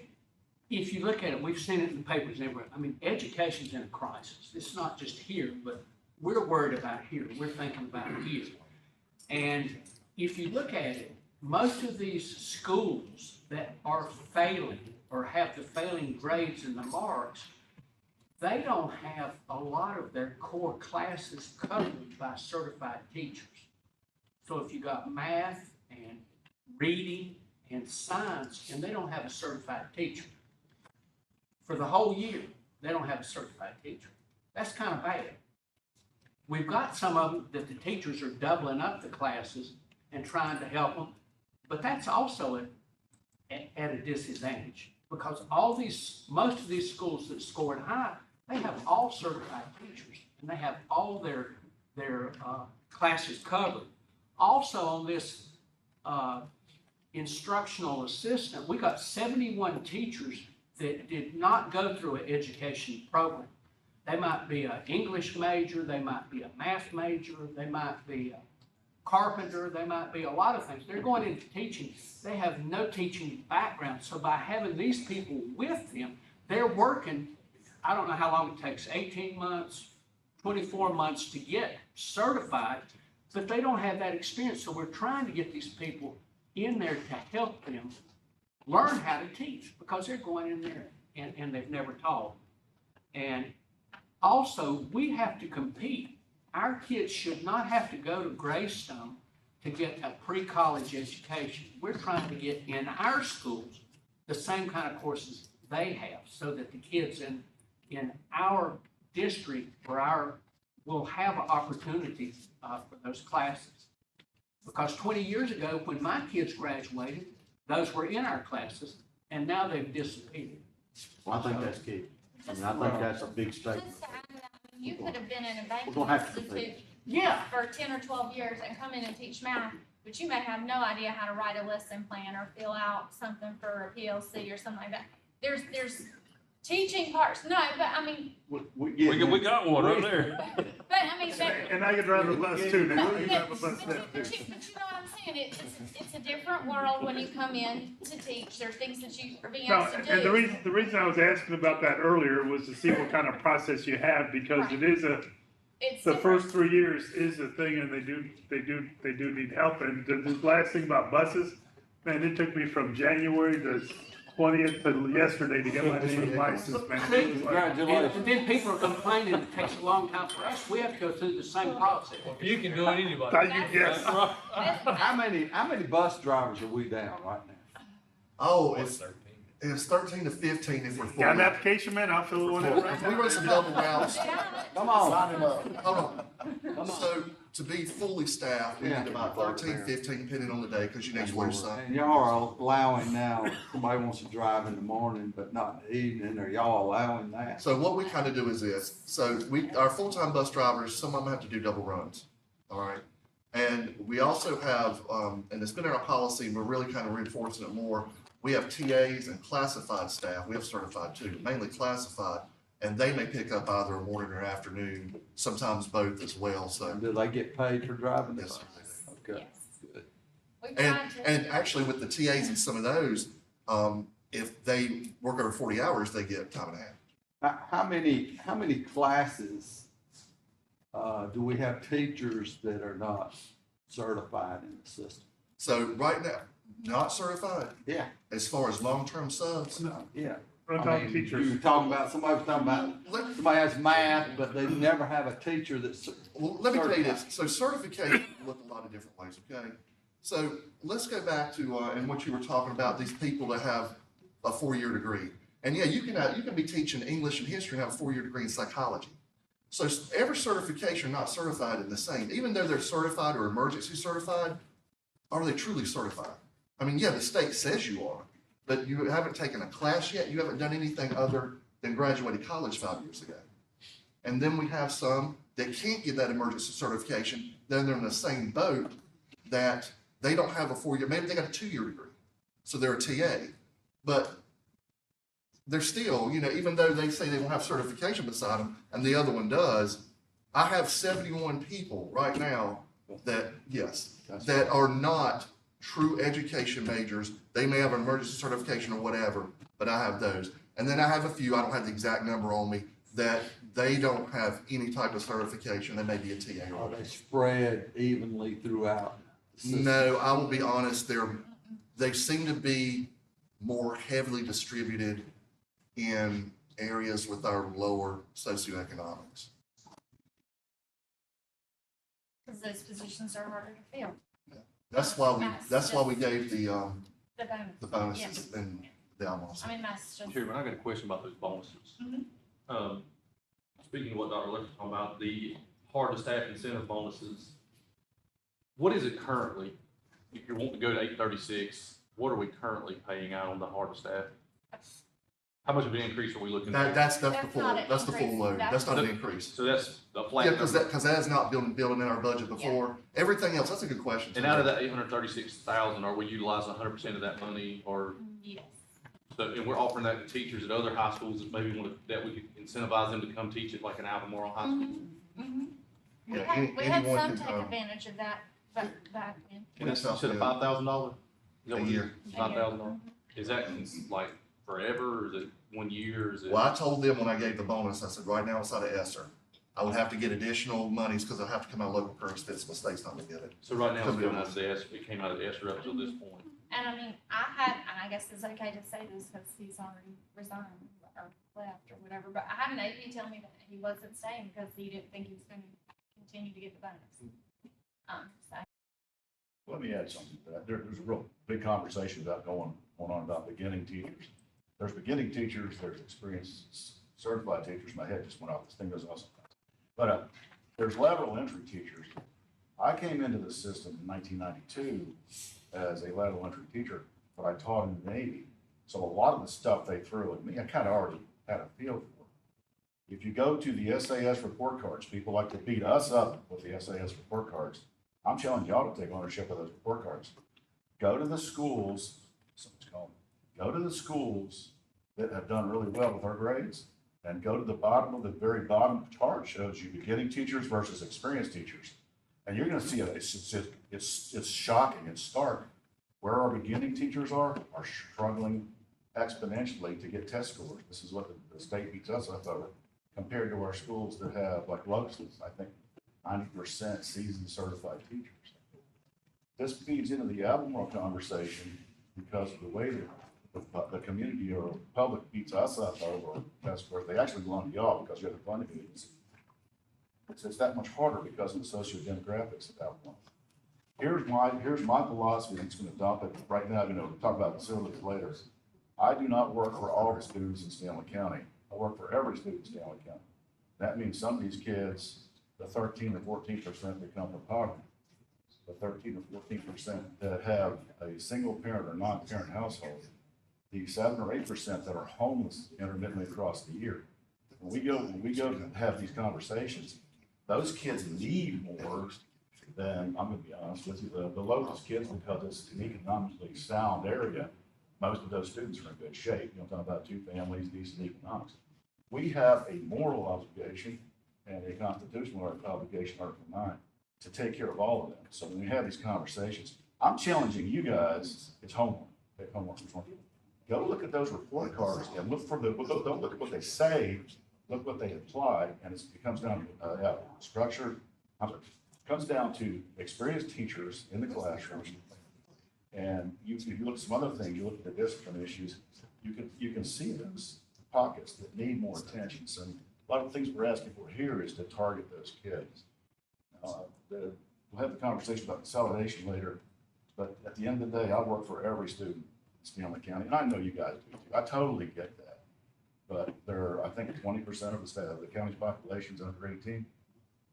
Quite a few of those are in our classrooms. We have an obligation to the future of the county, in my opinion, also to do the best we can for every student. So I'm really challenging y'all to do good. Go look at that. You could skip, there's like 10,000 pieces of data, go to the bottom. It'll show beginning teachers and experienced teachers versus, you can pull this thing up against the state, against the other schools in the county. And do the comparison. Compare West End with the South End, North End with Albemarle. And you'll see that. And it also shows above there on there socioeconomic. A higher percentage let's be honest, poor people, the harder it is to get those kids where they need to be. Every student in Stanley County that walks across the stage is a victory for you guys. It's a victory for us. So we kind of own it, but y'all want to be a funding agency. We got to work together to make things better. And you throw my taxes up 16 cents, I might have to leave the county because I'm cheap too. But at the same time, let's go back to what we're here to do. That's educate the children the best we can. Yeah, I was gonna ask a question. Go ahead, Carl. Oh, well, She's gonna let me speak first. Go for it. she's been, Hey, I want to say. ladies I wanna first. say Go something. for I it. wanna say something. No, I just, I do want to, add with what Mr. Sorensen says, so that all of you understand, we have great teachers in our city schools. We have great administrators, every person that's working in our city schools, and I know that they are working extremely hard. I think a lot goes back, Mr. Hatley, to some, what you were saying with parental involvement. It's easy to have parental involvement at some of our schools. It always has been. But and I'm going to use this too as an example. During the time of COVID, you know, things dropped off a little bit. I think we've made tremendous gains over this last year. But our teachers in our city schools, our administrators, they work extremely hard. But then at the end of the day, for me, when those children go home, things change. There's no, that's right. And so, you know, that again is where I'm going back to any of this right here that can be funded, that helps those teachers in our schools and in the city schools, to have what they need to be able, they have the support system in place that they need. All the way around, the benefit is for those children. And to you, Mr. King, I think that was a great question asking about the bonuses. It's something, in my opinion, that we need to highly continue. Because I have seen, and Dr. Dennis helped me clarify here, but I believe we're seeing consistency now, where we're seeing more consistency with the staffing in our city schools and our administrative teams in our, in our city schools. And that makes huge difference than just turnover after turnover after turnover. So, thank you for letting me speak, Mr. Mr. Lockhart. Lockhart. I know 16-cent increase in taxes. I know you don't want it. Who supports, who would be okay with a 16-cent increase? Raise your hand. I'm talking about commissioners and everybody in this room. That's a few. We got a lot of poor people in this county that can't afford a tax increase. That's what I'm back. I can afford it. I'm cheap as, I squeeze County Park, Lincoln Screens from the grave. We have a percentage of our population that's in the poverty zone. And some of those people, others people own third, fourth generation homes. They have property. I'm not saying we can't raise taxes. I'm not saying I want you to raise taxes. I'm just saying that 16 cents is totally what you're saying. At the same time, we have to find that happy in the middle place. The air conditioner went out on our 2006 2 years ago. I'll drive a car till the wheels fall off. I drive a 04. The story is that we decided we needed a new car. We're not getting a new car because we all know new cars depreciate, correct? So we go shopping for a used new car at the exact time that COVID caused car prices to skyrocket. So it became this game of, I need to do the best I can with the resources I have, trim some other things and make it happen. So we ended up buying a decent 2016. That's my point. My ask of you is I want y'all to take ownership of the schools because they're yours. They belong to you, they belong to every citizen in the county. I'm not asking, I'm saying for the 16 cents though, we get that, that's just that's a bridge too far for a lot of people in this county. Personally, I can, if it was just me, I'd say I can do that. I mean, that's gonna suck, we can do that, we won't go out to eat twice. But other people have to, the other people in this county can't afford that.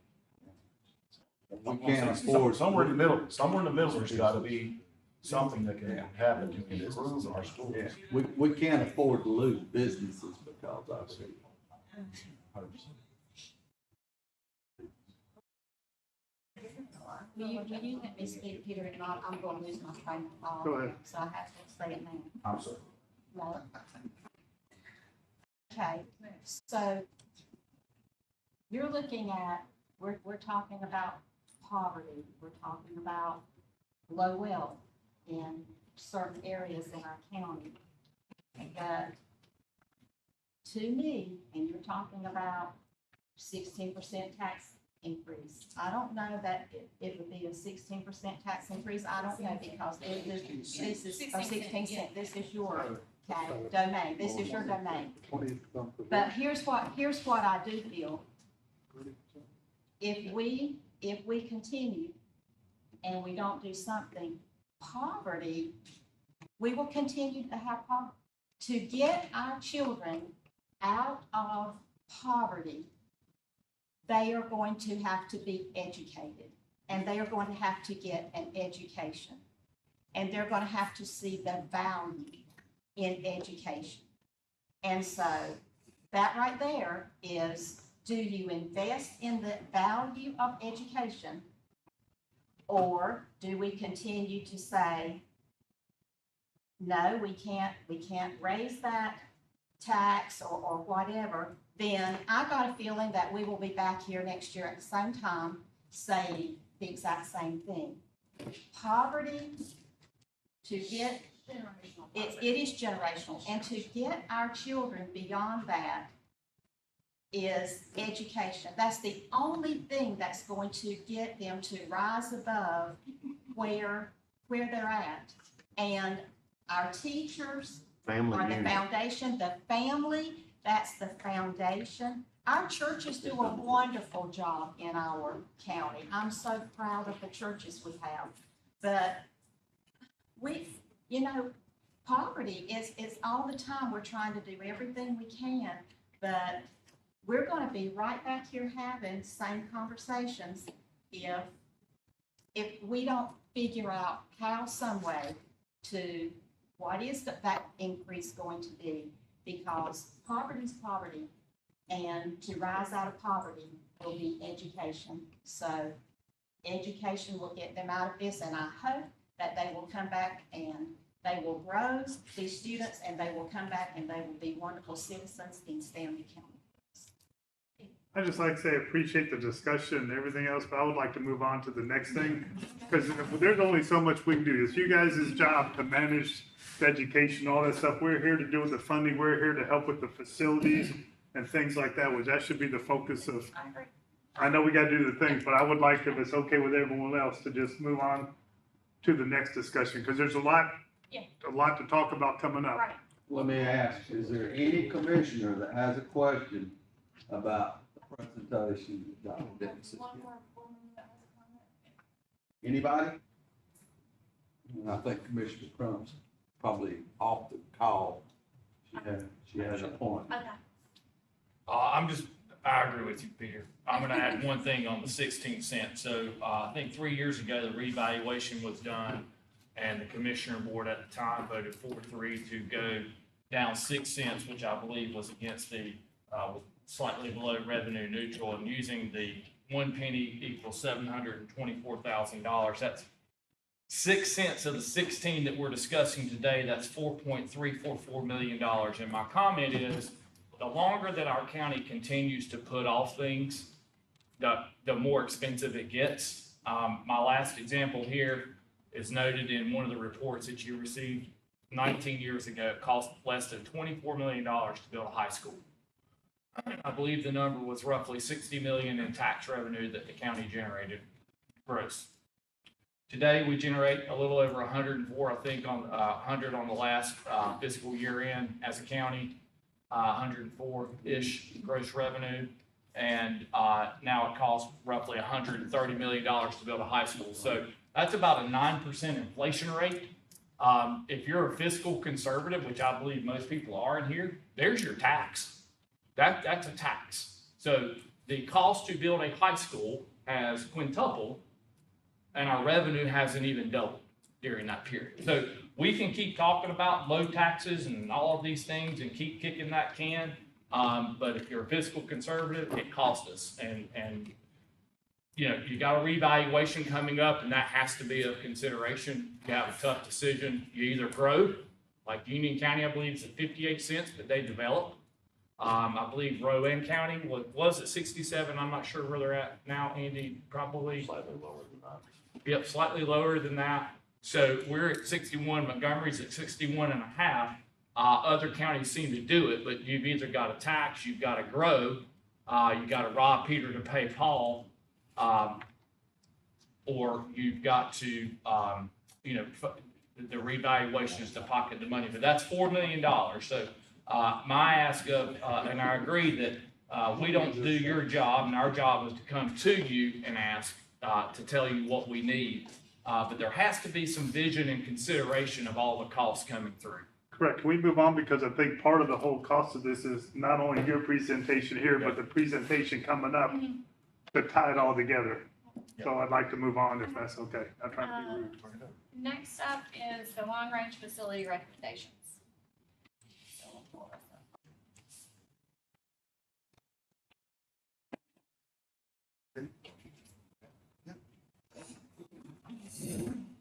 Dr. Dennis asked that we put together some information for the board. By the way, my name is Sean. If you don't know, I've been started here in '96 as a teacher at West.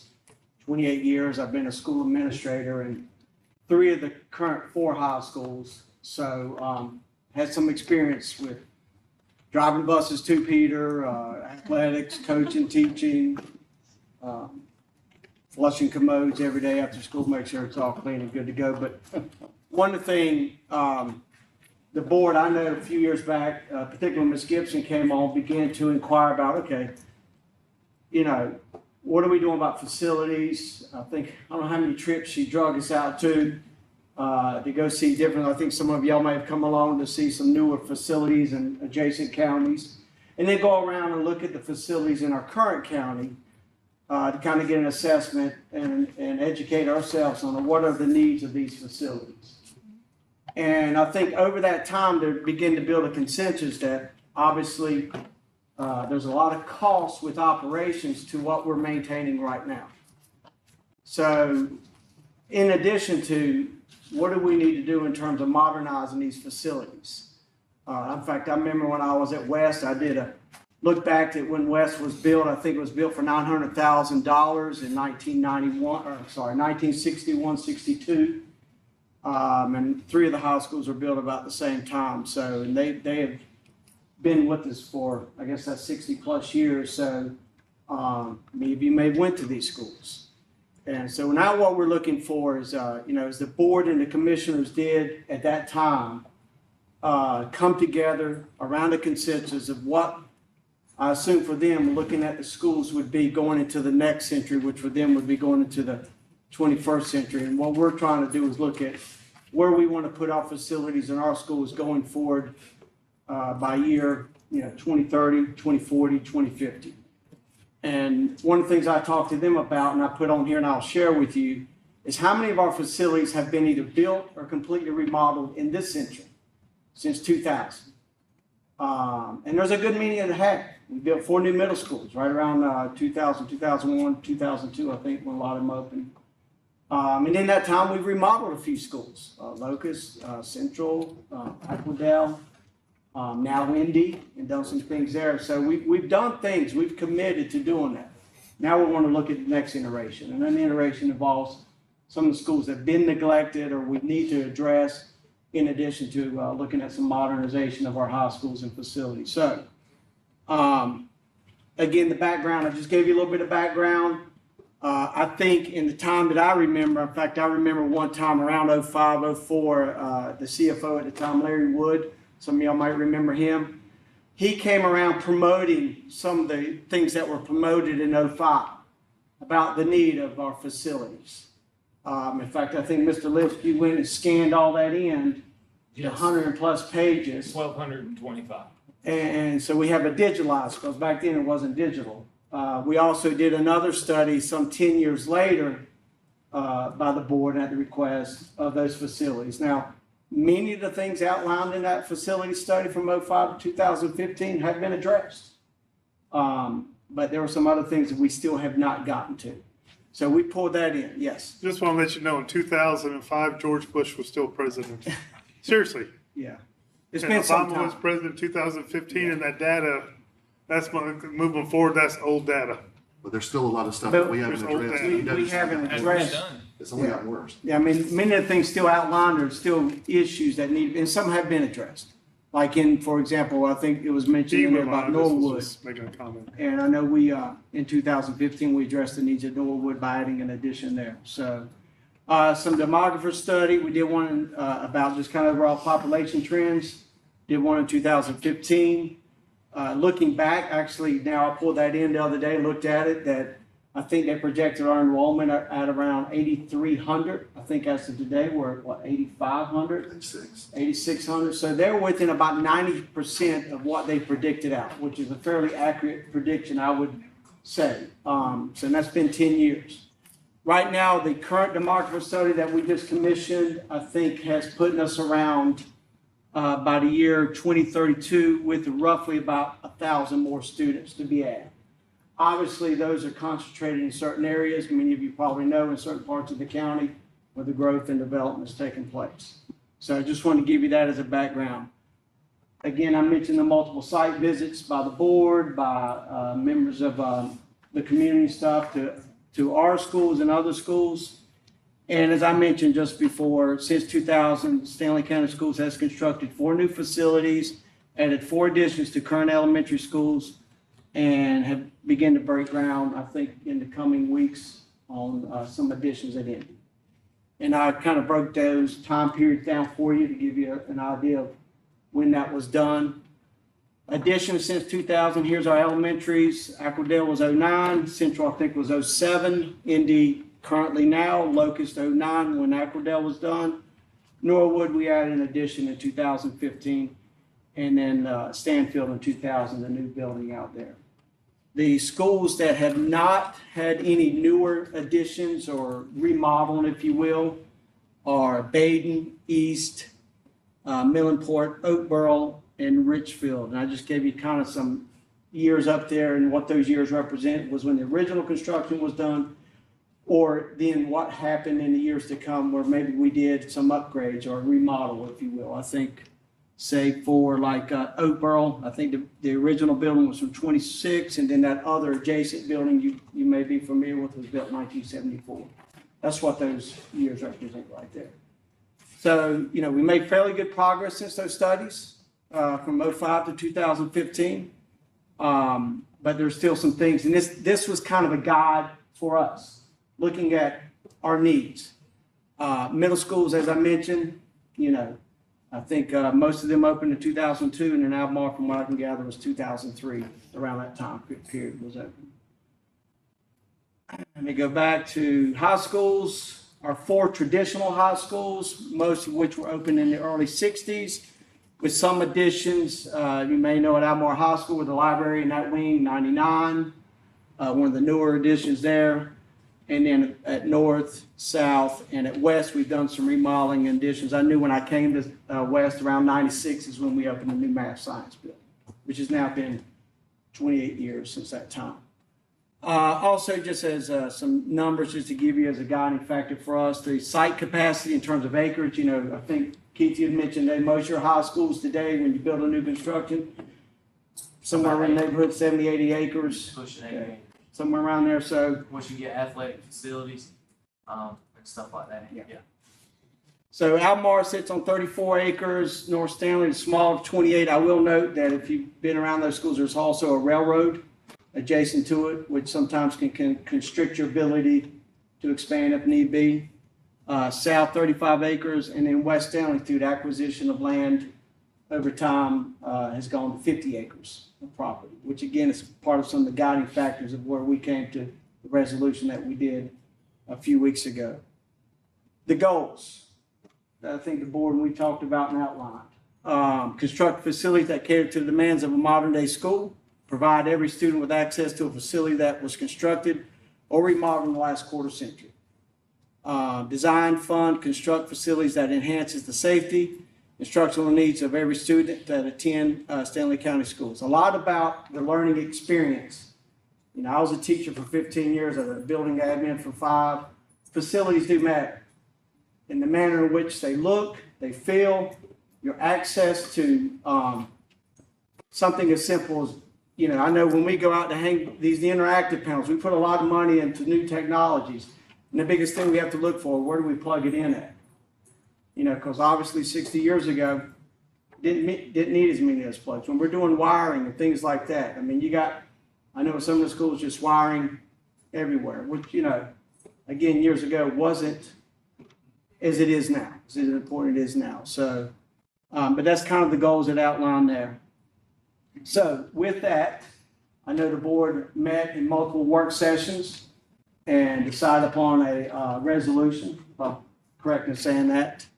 And in that resolution, we would build one new high school with a capacity of about 1,400, replace Albemarle North and South.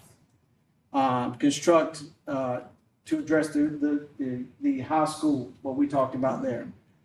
Also to address some of the elementary needs, construct a new Oakboro to replace the existing school on the existing property with a capacity of about 600 students. The school features STEM choice track for the surrounding residents and also a traditional track, correct? That we would still offer a STEM program, but also open it back up because currently right now that's a choice school. And so for those students that live within that community, would be provided transportation to go to that It's a school. STEM track and then the traditional track. Traditional yeah. track, so. So you'll have 2 schools within one. No, it would be a It'd be like dual school, language in like the Indy. dual language at Indy.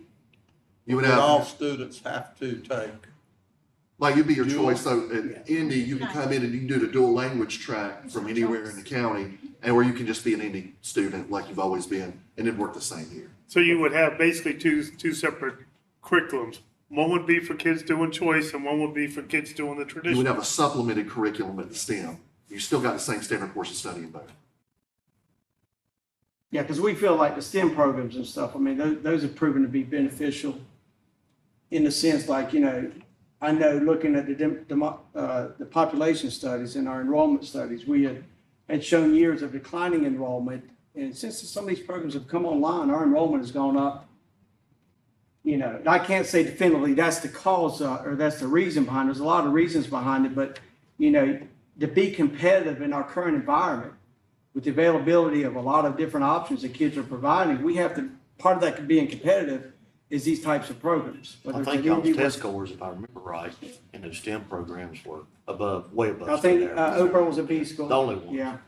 Yeah, so I mean, again, a lot of it's keeping that competitive edge is what we're trying to do. Parents love school choice. I mean, that's not a new concept. So the other part of that is reconfiguring improvements to West Stanley High athletic facilities. This reconfiguration will allow the construction of a future new high school on the existing property. And as I pointed out to you, one of the advantages that West have is that they have availability of land that could be used for construction as opposed to the other schools. It just gives us better options. And I think that was one of the guiding factors of what the board decided in that regard. Question. Yeah.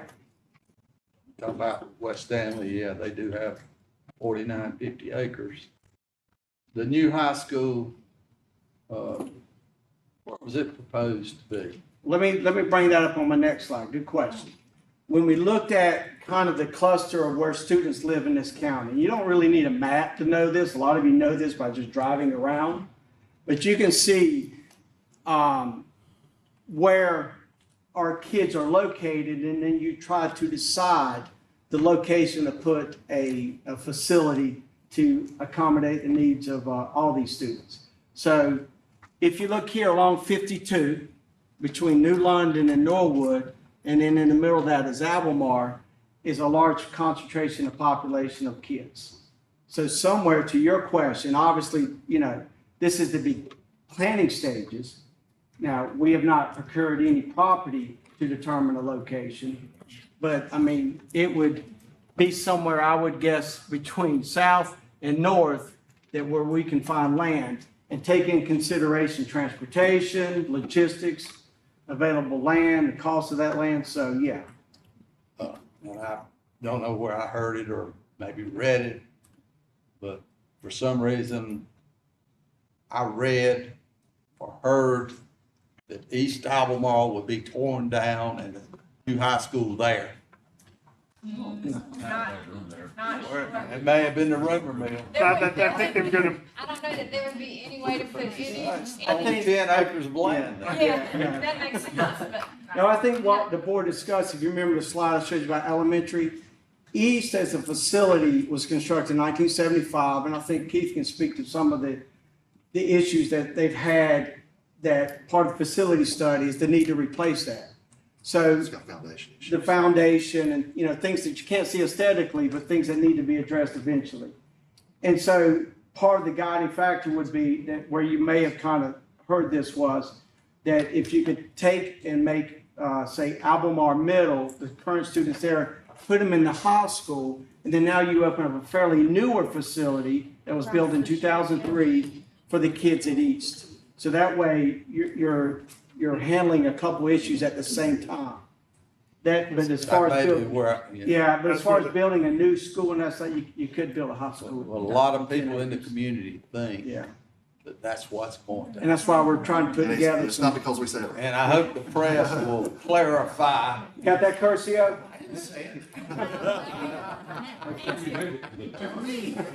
Into that same effect, a lot of people think everybody that's at West is gonna stay at West now, and the other three are all gonna go together, and there's gonna be a lot more kids at this one than at that one. That's not necessarily the case. There's two, lines will probably have to move depending on, Redistricting, is that what you're talking about? well. can I ask a question but while I you're mean, there? Yes, Then sir. there would be two facilities, so. So Oakboro would come back into the western pier. the kids that live around right here, they go to school at South Stanley. Yeah. And Aquadale Elementary School, the kids that live there, so they drive that far. Okay, the kids that live right around here, they go to North Stanley and they go to Bayview. Correct, Yeah, give or take. give or take. The kids that live right around here, Yep. they go to West Stanley. Yeah. For the life of me, I cannot figure out why we always say we can't send kids from here to Albemarle, but we can send kids from Albemarle to everywhere else in the country.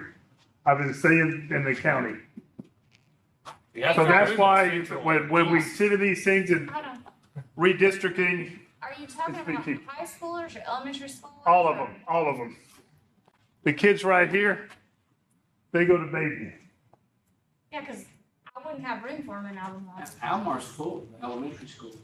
If I move the elementary lines in, The kids right there, they go to But I North Middle don't School. have any more room in Albemarle Elementary. But School. everyone talks about Ridgecrest being reopened, but no one talks about North Albemarle. Yeah, but Yeah. I'm just saying, that's why you need a consultant. yeah, I mean, I don't think this board has talked about Ridgecrest being reopened. Yeah, I so think- I don't, so please clarify when you say The, things like that, Peter. but Peter, the availability of the roads, I mean, I knew when I first came to West Stanley, it was a 2-lane highway between here and Albemarle. Over the years, we have made the capacity to traverse the county, whether with buses or parents bringing their kids to school, much easier. So it presents a time and an opportunity for us with the improvements we've made to look at some of what you're talking about. The ability, okay, if we were to build a school in the eastern part of the county, is it an arduous task to ask the kid from Norwood, as they already do, to your point, to drive somewhere, say, in a vicinity around Albemarle or south of, or what have you, to get to a new building? Particularly if a building were to look like that, or something. No, but that's the Closer big to- argument about redistricting is you can't send kids because they're gonna drive further, but you're already driving all over the place. Mr. Britt, if you can go through, and unless you have a clarifying Okay. question, let's let him get through it and be, if that's okay, because then I think we won't get through what we need to get through if we don't. Yeah, If you have a question, jot it down. If it's a clarifying question, like something you just don't understand, and move through to the next part. Let's see if we can kind of, because I'm not sure. yeah, I how far know, we'll but I get if we think to don't. your point, I don't think redistricting is, you know, in terms of our needs of our facilities and modernization, I don't think redistricting is what solves completely that problem. You know, and I think our goal here is to look at, you know, trying to put kids into facilities for learning that in the very least has been built or going to be built in this century, in this time. Well- So, and I think part of that equation, when we get to the point of a new facility, yeah, I mean, we'll have to look at where those lines or where populations are. The I think maybe where commission Peter board was asked us to headed, do a and we need to demographics- move on, but Yeah. is redistricting with what we've got to work with now, because if we started building new schools, 2-3 years. The demographic Yeah, study that yeah, I y'all got you, yeah. requested that we do, the demographer said we cannot redistrict our way out of it. Yeah, we Yeah. don't have room at the elementary level to do that. That was in his report. So, good point, you're right. But looking at kind of where the population is and why the eastern side, you can accomplish the goal of addressing the needs of 3 older buildings and building a new facility to accommodate that. And then with regard to what that then does is, let me get back here, sorry.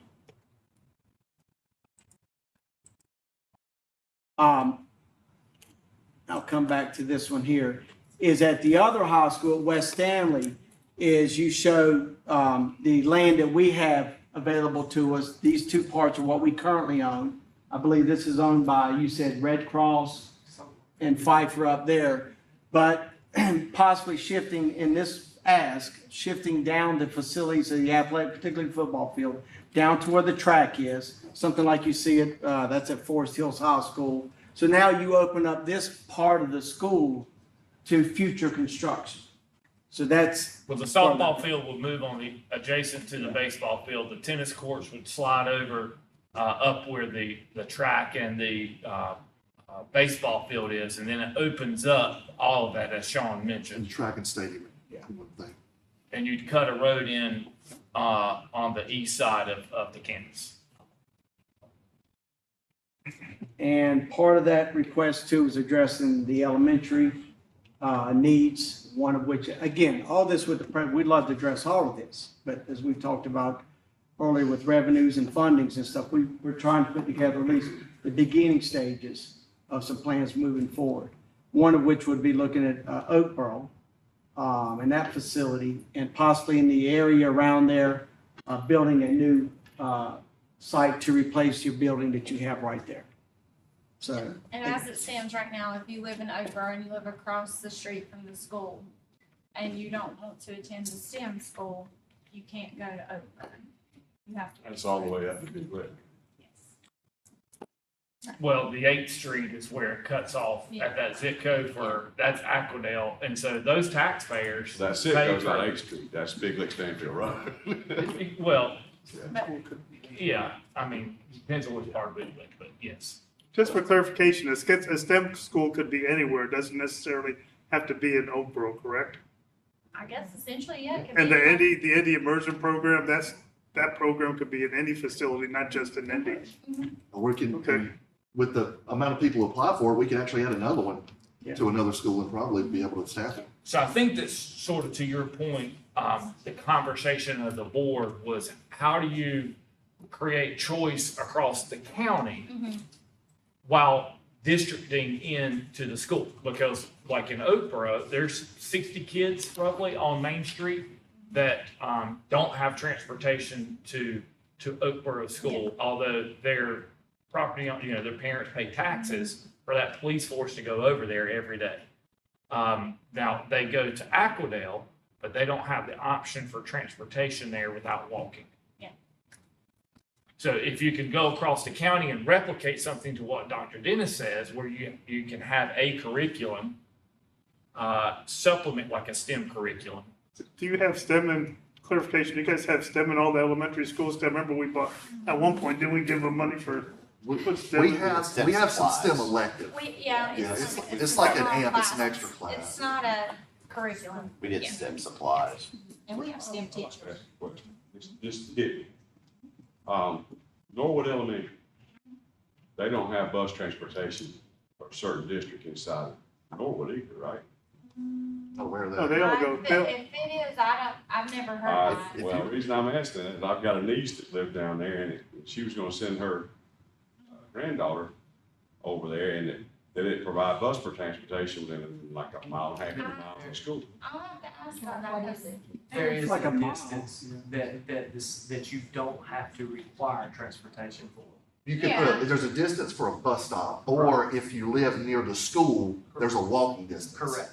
I think She lived behind Bojangles and schools on the other end of town and they wouldn't provide bus transportation. I think technically we don't have to provide it at all, but I mean, but.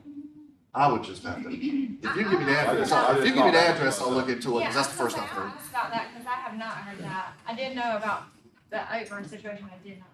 And I wonder too, if there's a bus stop set up somewhere, and That's, if it hadn't been requested, then no one made the change to put the bus stop closer. I was that's gonna say, correct. It might not be, door to door, there might be one site, if Community there's 5 houses yeah. together, Yeah. to where we Well, get our I efficiency think rate. that was the problem, it wasn't. Just send me the address, I'll look into it. Yeah, I'll do that. thank you. Sorry. Just, so there's three parts of this plan. Okay, obviously, the board would like to address every facility need, new construction and stuff, but we also know within reason, you know, as it relates to funding and requests from the community, you know, because this is a big commitment by the community. You understand that? So we want to put together and share with you guys at least the beginning stages of a plan moving forward. So 3 parts. First part, obviously, would be to build new high school, new construction to address the needs for, and the eastern part of the county. Remodel the area, the athletic complex at West Stanley, so then you make available space for the next phases that we would need to enter into in the years to come, which would be new construction at West Stanley on that property. And then thirdly, addressing the facility needs for an elementary, particularly in the Oakboro area. And the advantage is when you utilize those properties that you have at those 2 locations, it reduces your overall cost. And that's kind of part of the guiding factor too as well with this. clarification, estimated cost. You have the square foot, I mean, what's it? For an elementary school, it's $300 a square foot, for a high school, it's $350 a square foot, depending on how big you want to build. So over But that's not counting at land least $150 acquisition. million, Say again, at least 100, for all that, plan A, B, C. what I give you would not be reliable. No, it's not a ABC. Well, To do what you're saying in the 3 steps, approximate cost. And I think you gotta look at it too, is when it happens, because it keeps going up and up and up. You know, So my question is this, so this is nice, this is fine, this is dandy, but how does that benefit Baden, Ridgefield, the old portion of Norwood, all these other Well, facilities those around kids the at Baden country? would eventually go to a new high school in the eastern part of the county. No, I'm I talking understand what you're talking I'm talking about the Yeah, yeah. elementary school. Yeah, Well, you can't do them all at one time. I mean, where do we start? I mean, if we No, don't, because this is why, I know I'm gonna get on my little soapbox here. This is why I asked to get a consultant, because you're just, Paralysis by analysis. We've had 4 studies in 20 years. and What's they were been good done? things and people just don't Let's follow. pay This is more a money different to board. get more studies to do nothing. Can I explain hang why? on, guys, hang on. Yeah. Yeah, I got the gavel. It's not the guy- Calm down. Okay, so let me explain why. This is Still just football. thrown together plan. Me, Bill, and Mike were on a facilities plan with you guys. So this isn't thrown together, I first of know, all. I know, but I'm just telling you, No, it sounds like that's- it's thrown together. No, that's insulting. It's not thrown together. This has been long discussed and talked about. I'm sorry, I didn't mean it's thrown together. It was well discussed. Oh, man. But what does it do? Is there any plan? Is there any domino effect? Like if you're gonna close 3 high schools, are you gonna put the middle schools over there? And if you put the middle schools in there, what are you gonna do with the middle schools? Are you gonna combine elementary schools? Are you gonna consolidate schools? This is gonna have a huge impact with the domino effects of how you do the schools. Are you gonna have, we talked about K3s all the time. Is there a plan to put K3s in Stanfield and 4, 5, 6 in We looked at Locust. some K-3 options. There's so many different things that I feel that we're just have local prejudice with the schools and area, that we need somebody professionally to kind of look and give us some advice Yeah, and some I think ideas. the low estimate on that was like $800-something thousand. $750,000 was the estimate on that, So, for that. And it's our opinion, I think as the collective of the board, and I'll speak for myself, that we've got all the information that we need. We've ordered a demographic, we've had 4 studies, Peter, in the last 4 years, 19 years. 4 studies. There's been no real major construction or renovation since '09 other than the 2015 North. Now, if you want to get on your soapbox, I can get on my soapbox. No, we don't need to get on soapboxes. yeah, We need to have a prayer time. That's right. Well, Seriously, no, we don't can't need to allow argue or debate. that's right. We need to Exactly. listen, so please proceed. Thank you, Mr. Chair. I've completed my part. I just, like I said, I summarized. Completed it.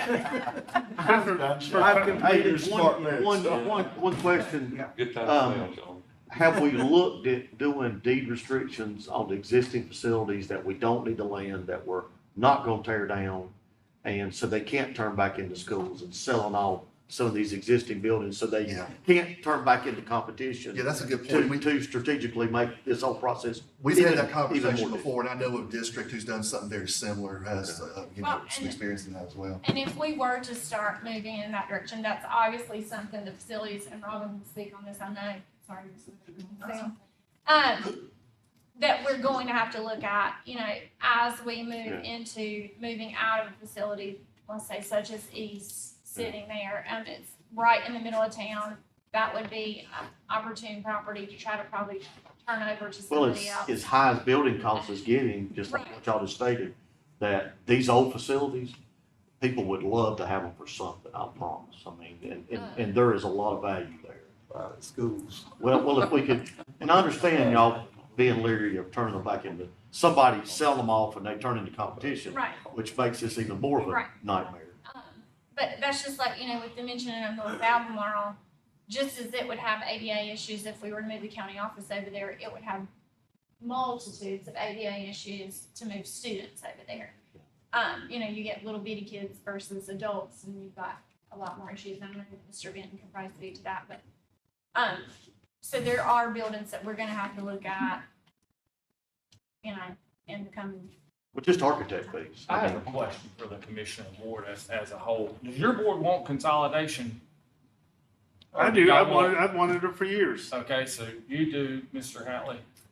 I don't have enough information to say yay or nay.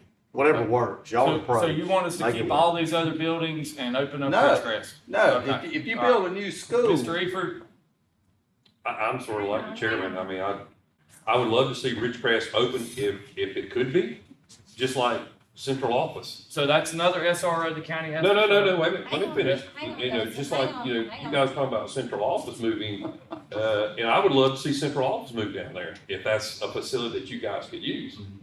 As far as opening schools, I don't know. I just know that you've got people living way inside the city limits of Albemarle that are going to West Allen.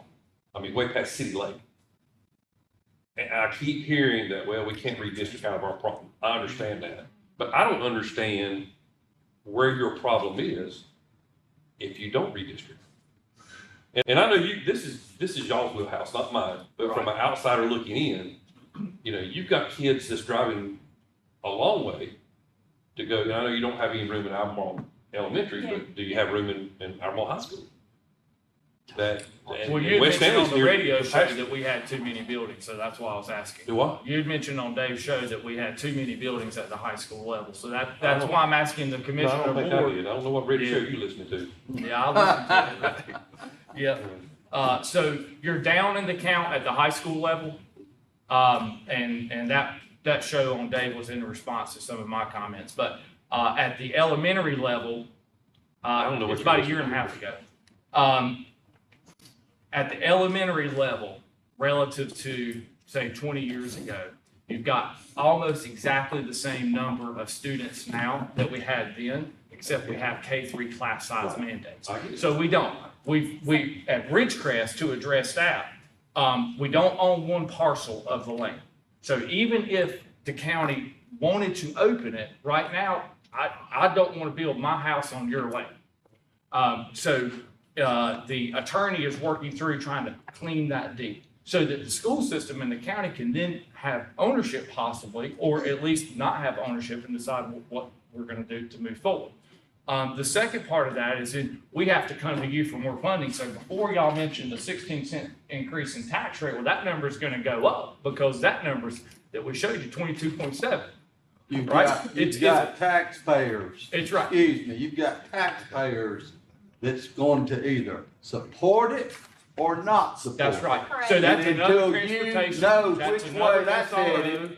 That's another principle to a building, and I personally don't see where that solves any of our current problems, especially I'm on. not saying that you have to open it up as a school. I'm just saying that you've got a facility there. We've got too That's many, it. we're debating, and I'm sorry, this is not a room that we need to be debating whether we're for it or we're against Well, you it. asked us questions, and I would like to know questions from your board. Well, you might get the opportunity, Mr. Lisk.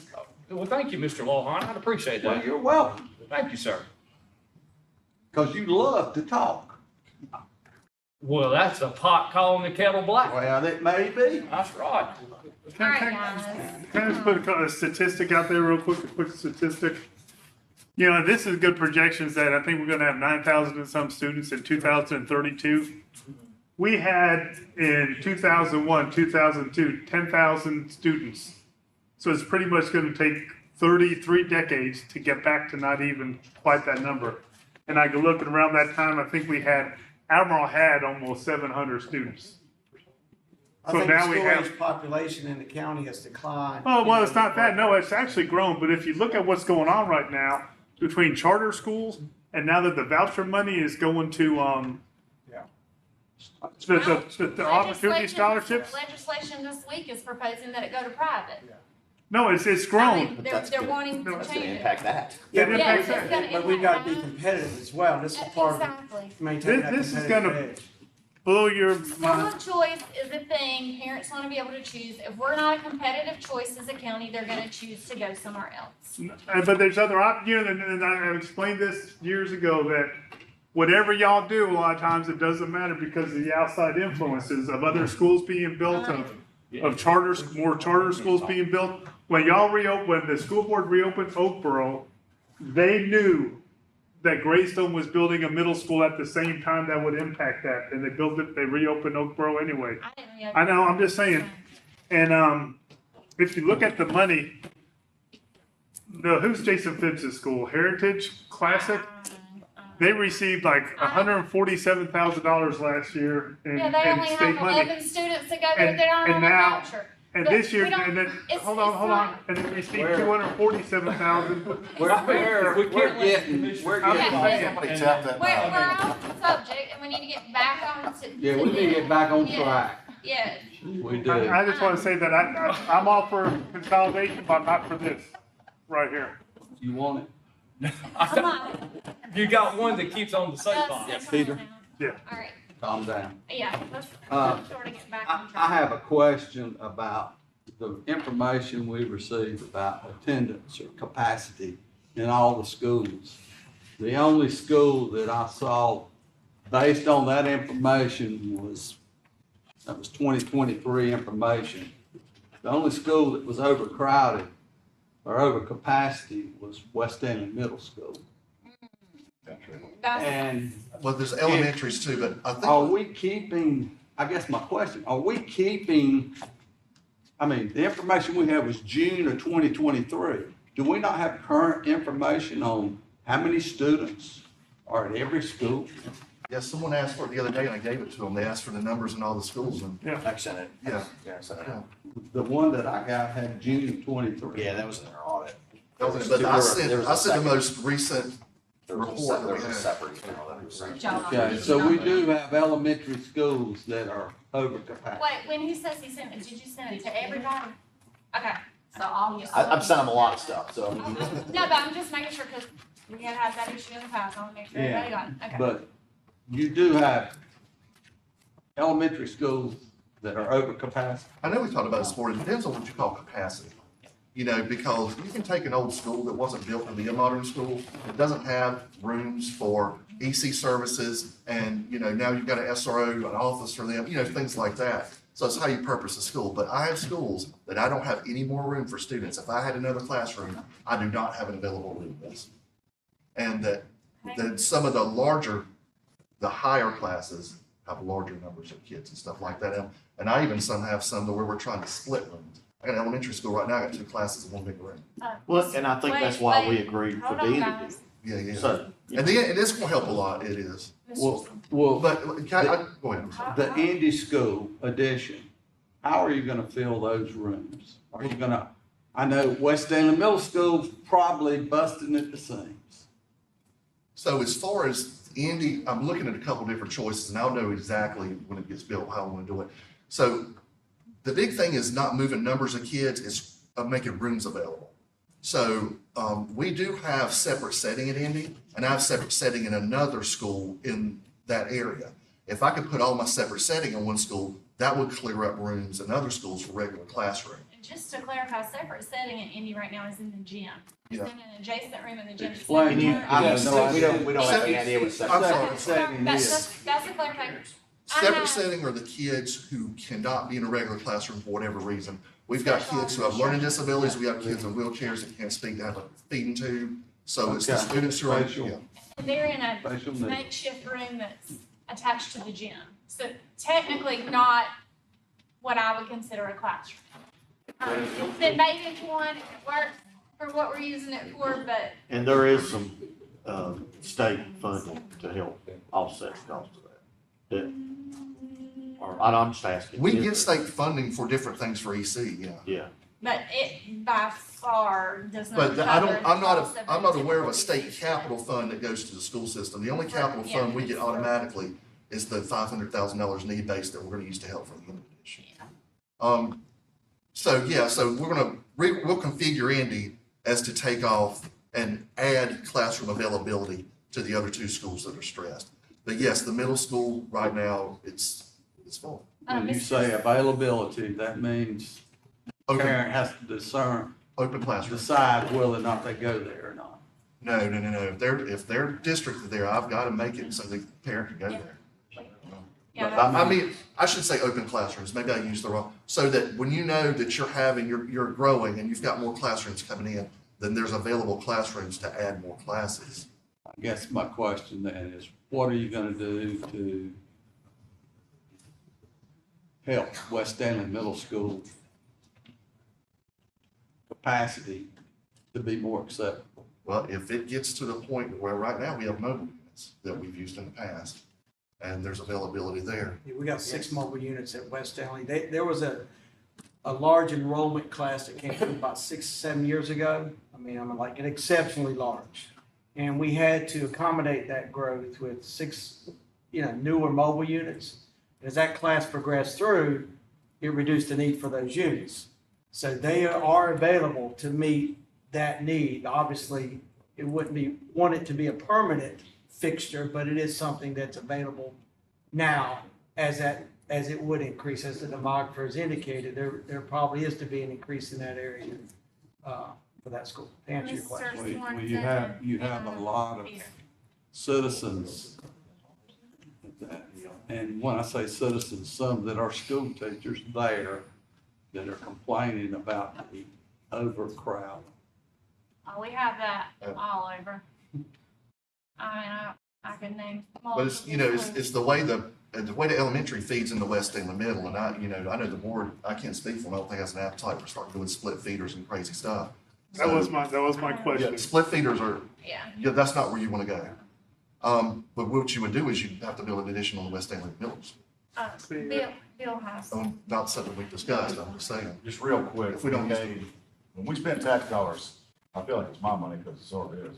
We paid for that study and we came up with the guy that was supposedly including charter growth and those things, came up with this chart. I must keep it simple for stupid guy, for myself, but if it's red, we're in trouble, okay? We are over capacity in some of our elementary schools. Some of that's overcapacities, we got too many bodies, and some of it's that K3 that is now a K4 class size mandate that comes from the Possibly state K5. that's not funded. What I see when I look at this, and we went and talked to the Albemarle City Council people, is the real issues are already there, are capacity. I'm gonna ignore the condition of the schools right now, just the capacity issues. Locust is in trouble, so when we voted on Indy, I'm thinking, this was part of our conversations, we can move some numbers, we have to move some kids if we have to keep Locust from overflowing. Well, Locust is overflowing now. West Middle, according to the projections, is overcrowded now. So the thing we need to keep in mind about our middle schools though is, those were built to be expanded, two of them weren't they? The 10-year ones are built to stand. So, I mean, but what I'm getting at, to me, it's a simple thing. We have to take our limited resources, that's what you guys gotta do, the limited resources part, and target those. The other issue is Albemarle Elementary kids, okay? Because of the K3 class mandate, class size mandate, and laws that are on the books, you can't have first graders on the second floor. That's the problem. East is kind of where East Albemarle's one of those buildings, you're kind of stuck with what you got. You know what I'm saying? You can't really blow that up, and it was built with that. In the 70s, I think we were all smoking weed or something, they came up with this open campus thing, where you got little tiny classrooms and great, you know. But what I'm saying is, to me, the ultimate issues, we have to address the capacity issues, stay out of trouble with the Department of Public Instruction. And at the same time, let's look at some of these facilities. The West End is the problem. Albemarle is the problem, elementary school. That's how this whole thing reads to me. There, you know, I can't comment on the plan because I was the lone, I was gonna say bad, but the lone guy that wouldn't vote for it. But I can say, to me, we have an issue that needs addressing, and it's capacities. Let's keep it all in perspective though. There's physical capacity limits we're exceeding now on the West End. That's why when they said we're gonna spend $4 million on expanding Indy, if that'll help resolve some of that, that's why I support it. We talk about Ridgecrest. I'm not against reopening Ridgecrest, but I'm against spending a dime until we know who owns it. You know what I'm saying? We could go back and say, well, let's just reopen it as a school. We still don't own that property. So I'm hamstringing the next guy. You guys have been hamstrung by the state and your predecessors, whether you know it or not, as far as what you get for schools. The state keeps cutting funding. We keep coming to you guys asking for it. Let's address this. If it's red, it's already over capacity. If it's orange, it's projected to be over capacity. And basically, it's the West End in general. West High School will be over capacity in the next couple of years. I want to talk about capacity. There's no trailers involved other than what's already existing there. If the projection that we paid for, we paid good money for, it's supposed true. West will be looking at 1,000 students. That's almost, I'm gonna shut up for the rest of the I have heard your comment question, so, Mr. King, Are you looking to put mobiles in at Locust Elementary now? I would sure hope not. I do not like those, they're not safe. You have to put them right on the highway. They have to be If right we on need the 'em. highway. If we need them. No, we're hoping well, we're not. No, I'm Indy's put on I'm the list for hoping that. that the Indy expansion will accommodate and that will not have to be an issue. So you're saying some of the Locust students, some of the West Stanley middle possibly might go to him. I'm saying that students on the western end that would, yes, Western we're end. gonna look at that. We're gonna hire a guy to take a look at those lines. Indy How is, many more students will it accommodate? If 250, that's without class size, that's maximum, whatever. So, you know, if I put a separate setting class like we talked about earlier, Yeah. of course, that wouldn't do 250, but you have to have an entire classroom for only about, what, 8 kids maybe? yeah, there's 250 more? If you have 10 classrooms, if you fill them with 25 kids Okay. apiece. EC has its exceptional children classroom has their own square footage size per child. Federal. Pending, it's federal law. We can't do anything. And I'm about saying, that. these are only things we're thinking about. I'm just trying to give you our thought process that, you know, if we could centralize that as well, instead of having it spread out, we're looking at just some different options. And I mean, even at Albemarle Middle now, and in the past few years, that EC classrooms had been split, and it's split with, one of those pool curtain things to make 2 classrooms. There's not even a wall in there to separate those 2 classrooms, so, there are issues a lot of times surrounding some of that. Any commissioners, any other questions? Well, I want to thank y'all for going to talk to Albemarle. And, it's sort of Mr. Sorensen's comment about, I don't know that it, well, but we all need to be talking because, you know, you said we've kind of been hamstringed, or I don't remember the terminology about our predecessors. Not so much as, people approving very, very cheap housing developments, thousands and thousands and thousands and thousands of houses that are not paying enough taxes so we can help y'all. And I think that's where our play money's going, and it's gonna continue to go. And Stanley County's in the driver's seat. We have what everybody wants in the state, pretty much. Let's stop approving these cheap houses. Let's do like Locust has done, or looking at doing, you know, they're looking at a 55+ development. And I'm getting way off the subject, but those schools, low impact, lots of money per square foot.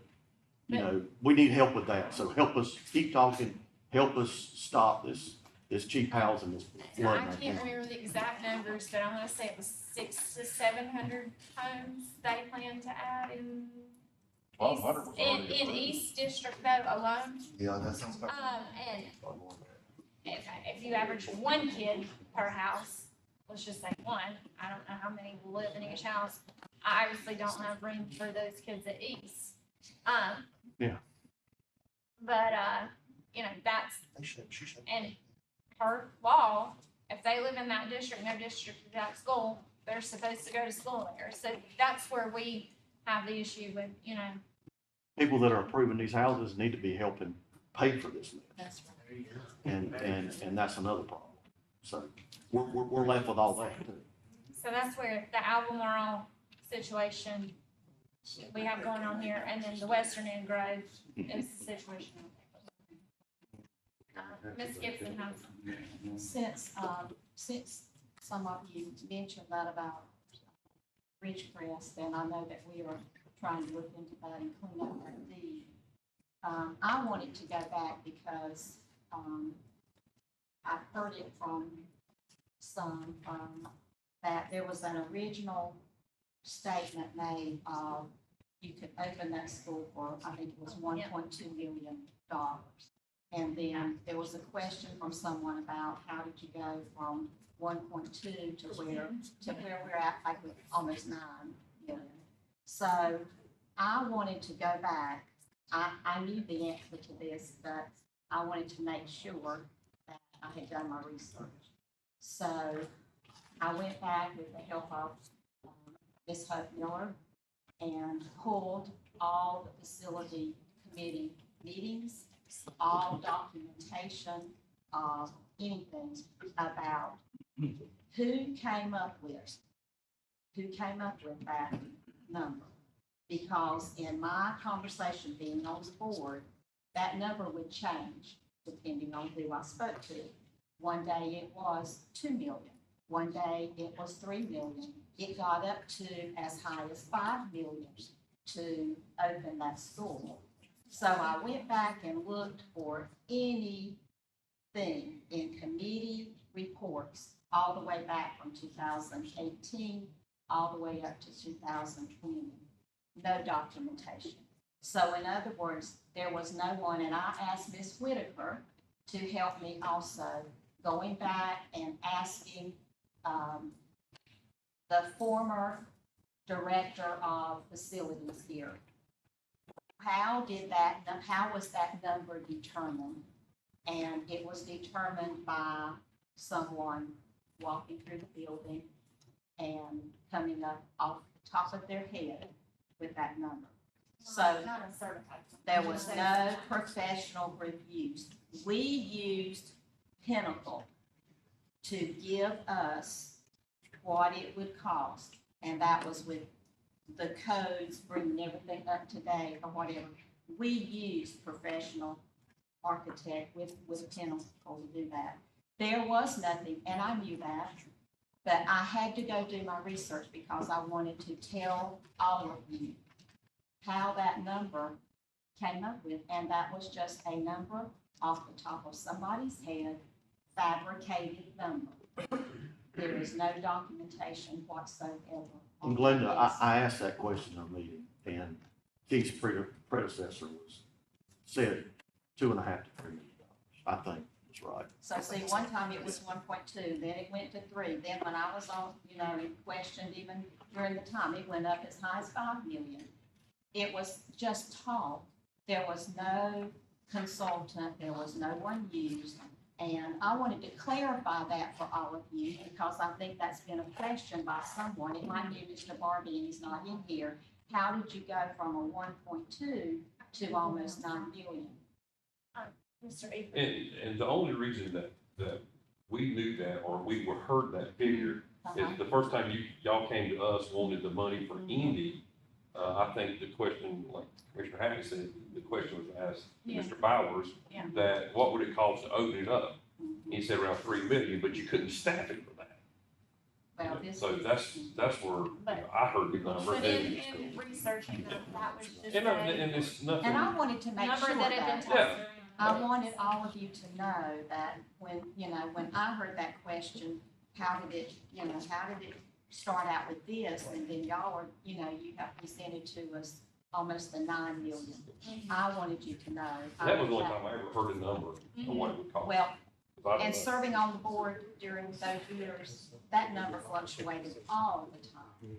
But that was just off the top of somebody's head talking. There wasn't a group, there wasn't a professional group that went in to see that. I know when I was running for, my first term, even 800,000 was thrown out at that point in time, by that same individual, I think. And then it grew from there to almost 3 before Well, I think November even.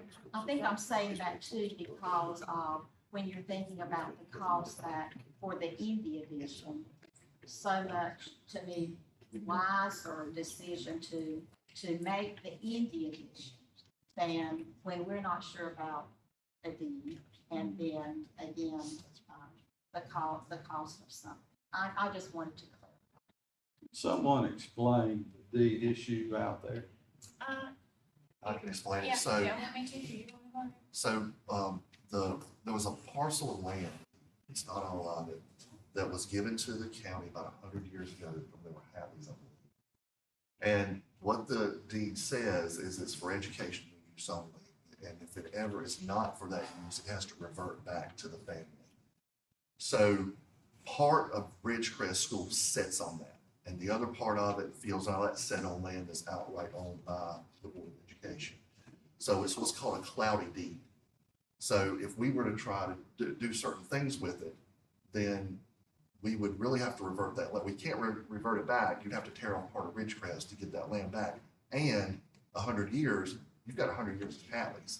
So you have to look at their lineage and go back and find all the Hadleys. Was any Trent, you might get some. Y'all can have it. I'll sign it to y'all. I appreciate that. Cause I'm from there. It's probably, If Mr. So my Lauer mates. comes to you, yeah. So he has to contact the legacy, so to speak, and go through it kind of exactly what Mr. Hatley said.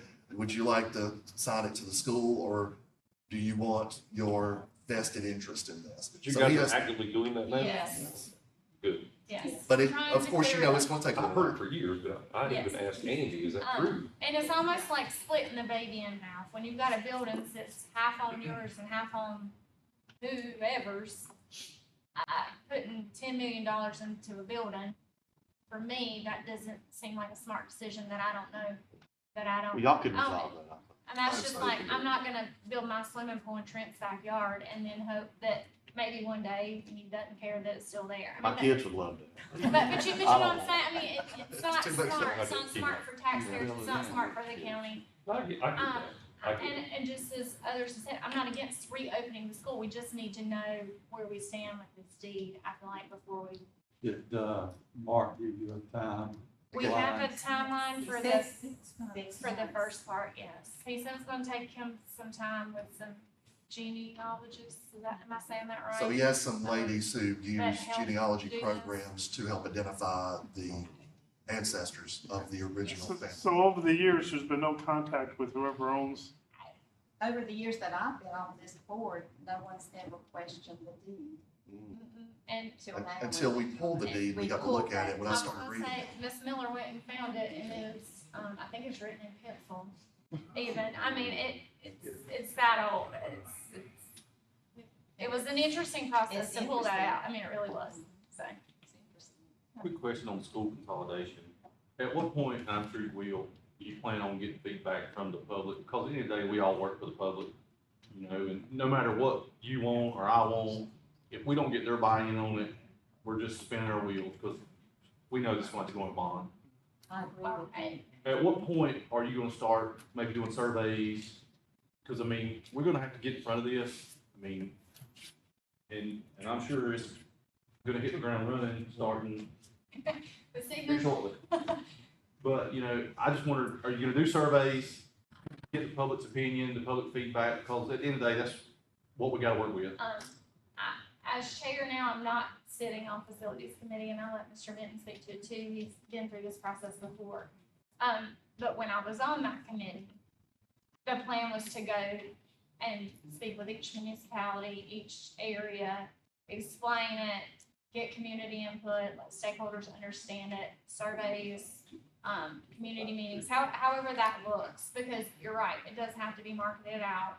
If it's gonna go on a bond, there has to be public buy-in, and I'll let, Mr. Benton sort of speak, because he's been through this process before, so. Well, that's what I was gonna say, is the marketing between the school board and the county, it's a tight market. You know, people wanna see things that they can touch, they can feel, they can see it. So you're a long ways from that, without spending a lot of money up front. As far as a concept of a building or something like that, you can show images, but people in this county might want to be able to actually see a vertical model city. You know, you're a long ways from that. So in saying that, there's a lot that needs to be agreed upon, because that's how you get that sale. Is if you show that vertical model, they buy into it and they love it, because I know there's a western end and eastern end and blah, blah, blah, but it's a give and take back and forth. But you have to show them something they can really look at. So there's some front end money that needs to be spent. Have you guys considered another quarter-cent sales tax? Put on the I mean, ballot? I don't think at this point, there's really anything that's been off the table as far as So right now, I think loans, you're bonds. 2.5 million, 3 million, and that's a 4-cent tax increase right there from a quarter-cent sales tax. That nobody knows that they're even spending. That's why we need you Well- to like, and commissioners to like, now this is just me, this is Linda, okay? But I love what you said, because it's like, this is where we're needing what all is out there to help us, like with, you said quarter-cent sales tax, or what money's coming in from that. You know, all I keep hearing is, you know, we may have to do bond or whatever, you know, USDA loan, you know, that type. We heard that, you know, Mr. King, when we went and visited, you know, Montgomery Central, and how things were paid for. This is where I think that I'm wanting to see what is out there to help with the cost or the funding, even if we're looking at, as it's been presented to you, phases, like first phase of something, whatever, what's out there? And I think Well, what she's speaking to is, what options are you guys willing to support? Because it's gonna take joint support from both boards to get this marketed. Well, the quarter-cent sales tax will get you, another quarter-cent sales tax will get you over halfway of that $9 million that you're looking at capital. And hopefully we could apply for a needs-based loan for a new high school, but guarantee that we're gonna get one, but that requires a 5% match from you guys if we do that. So It those took are, us 3 times, I believe, to get the quarter-cent sales tax because, 4 times, because the school board never promoted it. well, And the money was going, you know. but I to think you that's, guys. And that's not y'all, I'm not that's saying the it's your board, but. reason why we've been meeting for over a year with joint, because it is a county plan. This is not, it's our facilities, but you guys fund it. So in my mind, and this is Carla speaking, not the word, it is a county-wide plan to address student population growth in 2 areas of the county. Well, even, I think Mr. Sorensen being a curmudgeon, or whatever you wanna call it, would support a 4-cent sales tax over a 4-cent property tax. But The issue is that gets you, that helps, but Yeah. 4 cents isn't gonna come close to covering the debt service on borrowing $200+ million.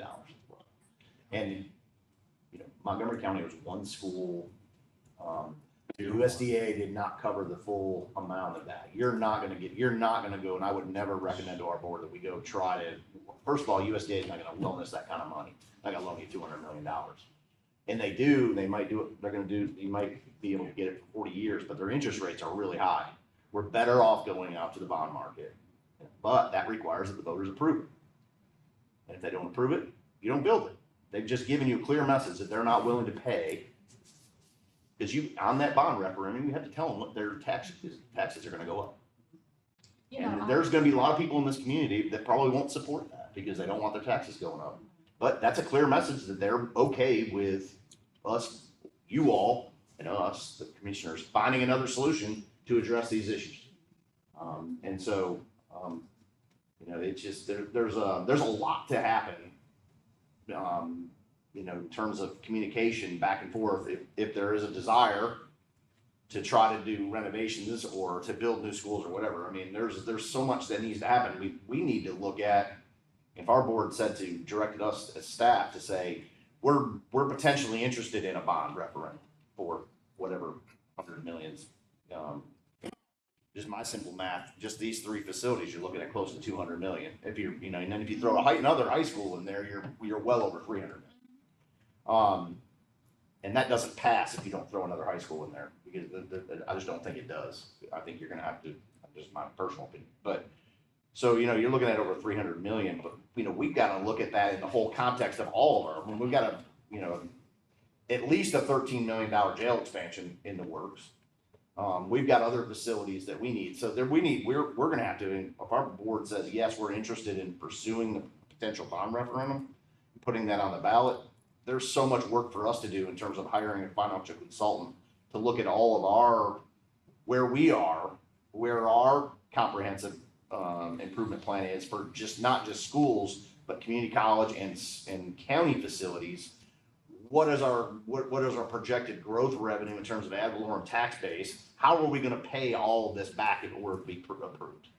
And so that needs to be put in place. Then there's a conversation with the bonding agencies in New York City about, we haven't done a referendum in 30 years.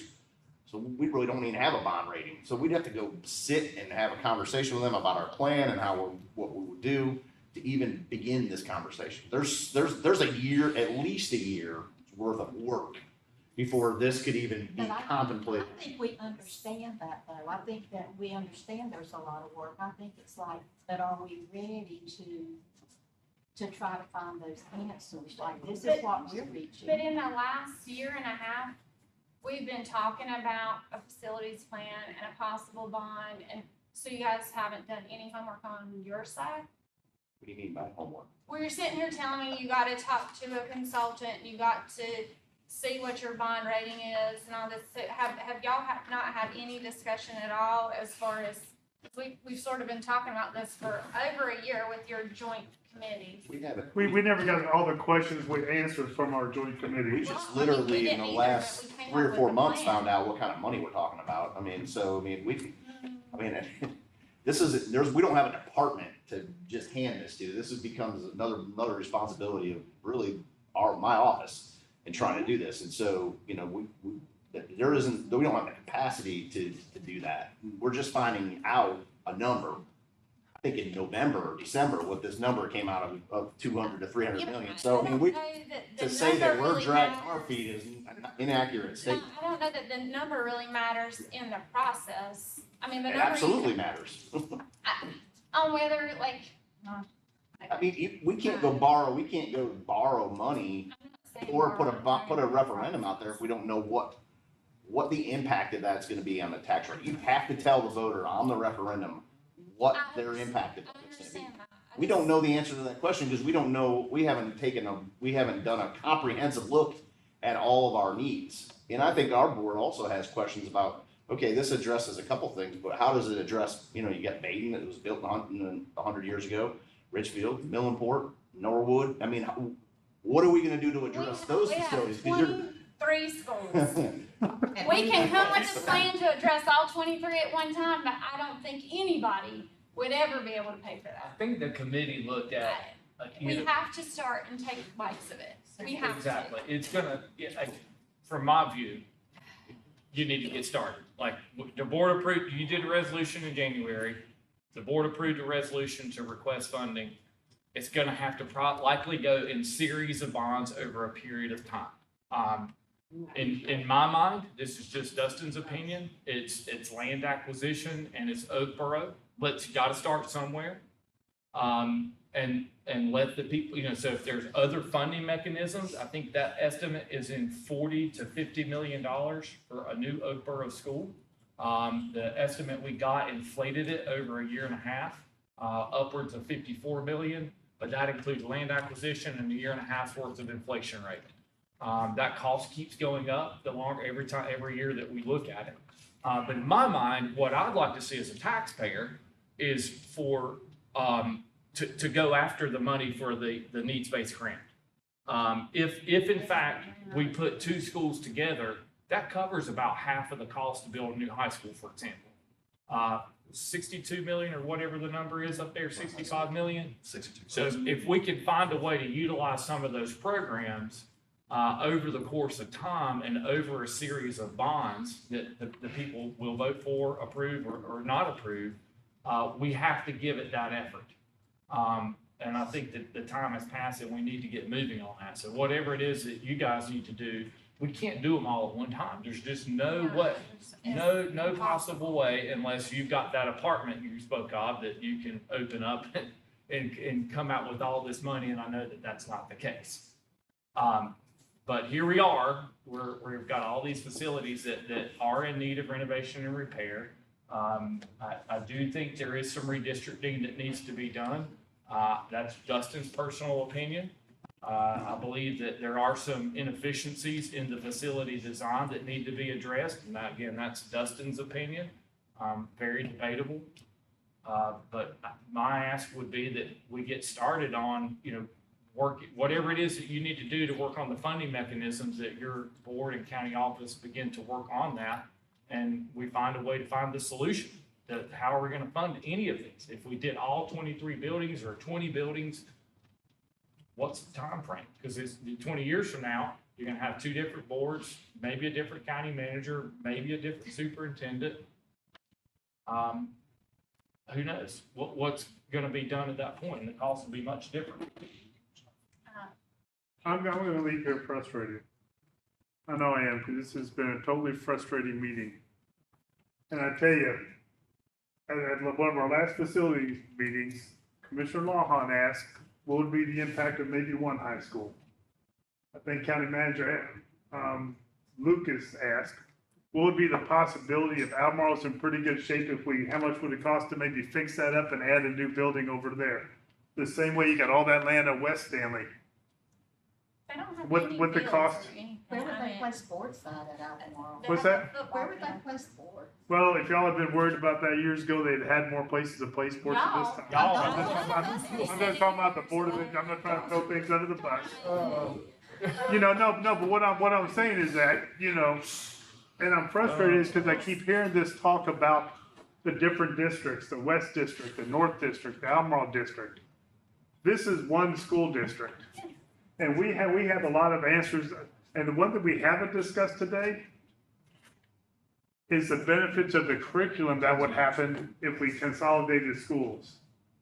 The benefits of combining schools, of maybe turning Stanfield into a K3 and Locust into a 4-5, the efficiency of those K3 classrooms that you guys are working out.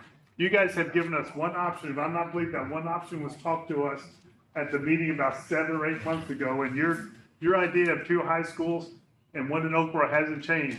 And I tell you what, I don't know what the obsession is with building a 600-person school in Oakboro and trying to be everything to everybody, trying to have a Spanish immersion program here, trying to have a Albemarle High School and a STEM high school within the high school.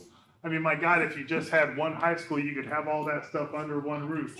I would like to see options, because under this option, okay, we're gonna take baby steps. Okay, we're gonna take baby steps. That room, those rooms in Baden are how old? And we're gonna wait 10 years before we even address doing anything with that? Richfield, all these schools, you talk about schools, the inequity of schools, all these air conditioning, the gyms that don't have air conditioning in the elementary schools. How fair? I asked Dr. Dennis at the last meeting if the kids at Albemarle High School had the same educational opportunities that the kids at West Stanley. He said no, because you can offer the classes, but if you don't have enough kids sign up for the classes, they can't So take the how- class. That's an English school, yeah. Going from 4 high Correct. schools to 2 high schools, would that not equal out the educational opportunity? But I'm just saying, doing it the right way would have through, I'm not against, But it would though, is what I'm yes, saying. I'm not against, but you're not telling us how it would be, how it would help. I remember the last time they did it, they went to, before Terry Griffin and Dr. Griffin and them went to the community, went with the plan. They actually went to the different communities before they came up with a plan and talked to the people. They went to all these different things. Now you're saying, okay, this is our plan. We're gonna go sell it after the fact. And trust me, I'm all for consolidating the schools. I'm all for closing schools. I'm all for that. I think it's running a very inefficient system, but we're doing that because people are so emotionally attached to the buildings. And that's why these plans never get moved forward, and that's all. And- It We is, can't move forward without seriously. funding. Well, I mean, Huh? and pardon me if I'm But I'm not gonna- incorrect in my thinking, and this is me speaking, not the board, but when I sat in on those committee meetings, it was asked for us to bring a plan to you. Y'all wanted a long-term plan We want as to how know, we to want to get address consulted. facility needs. Am I wrong, Brian? We, to my knowledge, we have not had, but how long has this been going on? Year and a half, 2 years, 3 meetings, and I was not at one of those meetings because Commissioner Crump Correct. wanted to be there. Yes. She sat in that meeting, And yeah. There was But dispute among your board as to what you needed to do. And It actually started with the prior commissioner board. yeah, it was, Wayne and yeah, Peter there and were some Tom. meetings Yeah. prior to that. I Yeah, think, or because some I was- conversations. I was not part Right. of that committee. So it's been 2.5 years and But the ask that I thought we were tasked with was bringing you guys a long-term plan. This is a more long-term plan, and there will obviously be phases to come after this to address the other schools. If you had a number of days that you wanted us to talk about, what would that number be? Dollar amount? Finance. What's the number? For whatever the first, For phase 1, phase phase 2? one. Phase, let's just say phase one, what's that Phase number? one, What's phase that number one. look like? What was it, 190? It's 190. 190. for that up there, that's 190. But 190. here would be Dustin's ask, is land acquisition in Oakboro. But Okay. that's not what we voted on. No, Yeah. No, yeah, but- yeah. We voted but on like the you, 190. it's either you're lumping, say, 190 to 200 million in one bond, Mhm. and you're going for that. Or we're going to try to get the needs-based grant for one or both of the schools. And that's gonna be hard for us to do. It's hard to do because we're right not a now- low-wealth I county. don't- Well, you're gonna have a new superintendent. Well, we need to Stacy. work together to try to get us That we back do. to a tier But- 1 county. But to I don't know if it can do. Yeah, you can't do that. You can't And change Mr. the- King, just to, you weren't on the board the, first time, but to explain, if you're not familiar with how that works, the commissioner board prior to that had already signed up. The commissioner board agrees to fund it up front, and it's 5% match on the grant, to do 4 schools. And the system keeps changing in how they award these things.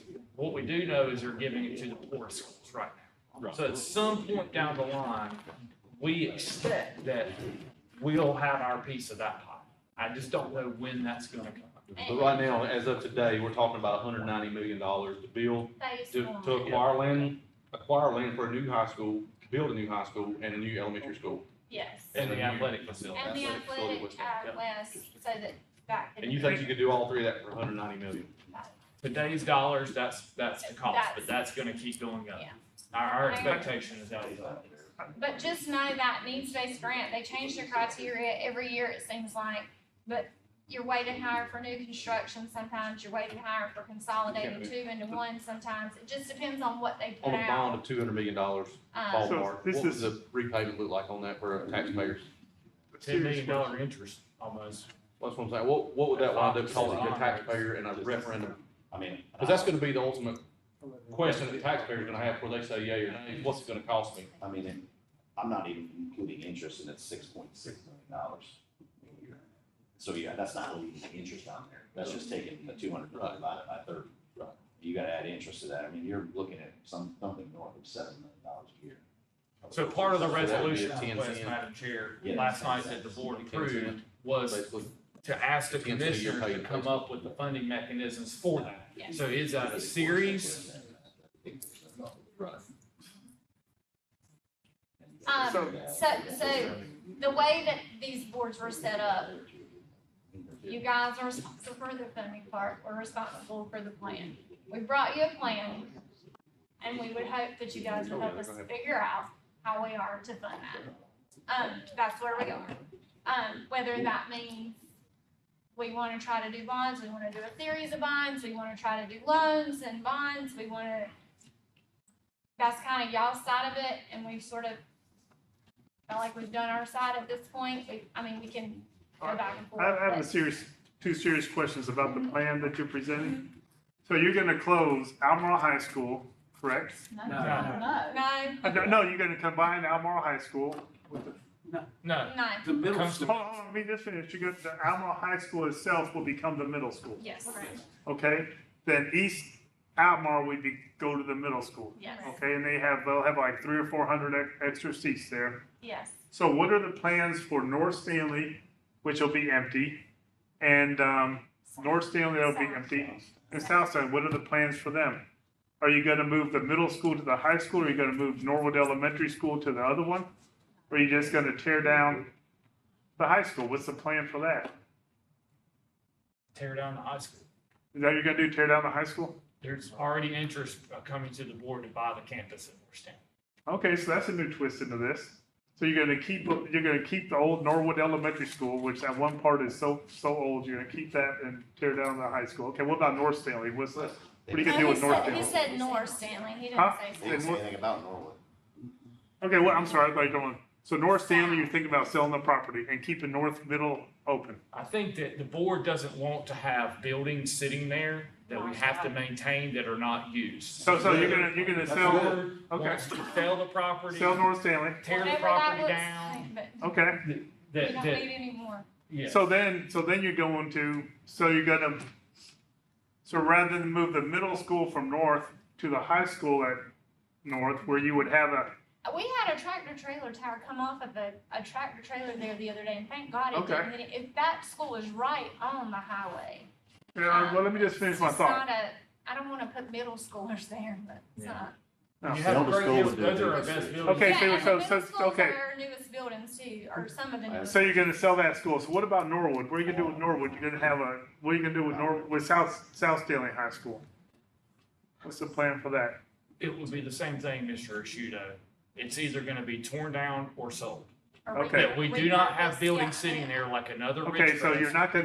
you're not gonna move the elementary school to one of those other The buildings? plan on Norwood would be eventually to provide a renovation over there, and that has been in discussion. Because there's an enclosure that needs to happen between the two buildings. Mr. Benton and I, Plenty of real and estate behind the committee. school. Yep. You can add on to the school, you already own the land, you can back the school away from the road, there's so many options there. Okay, and you're planning to keep the milling port open, as of right now, yes.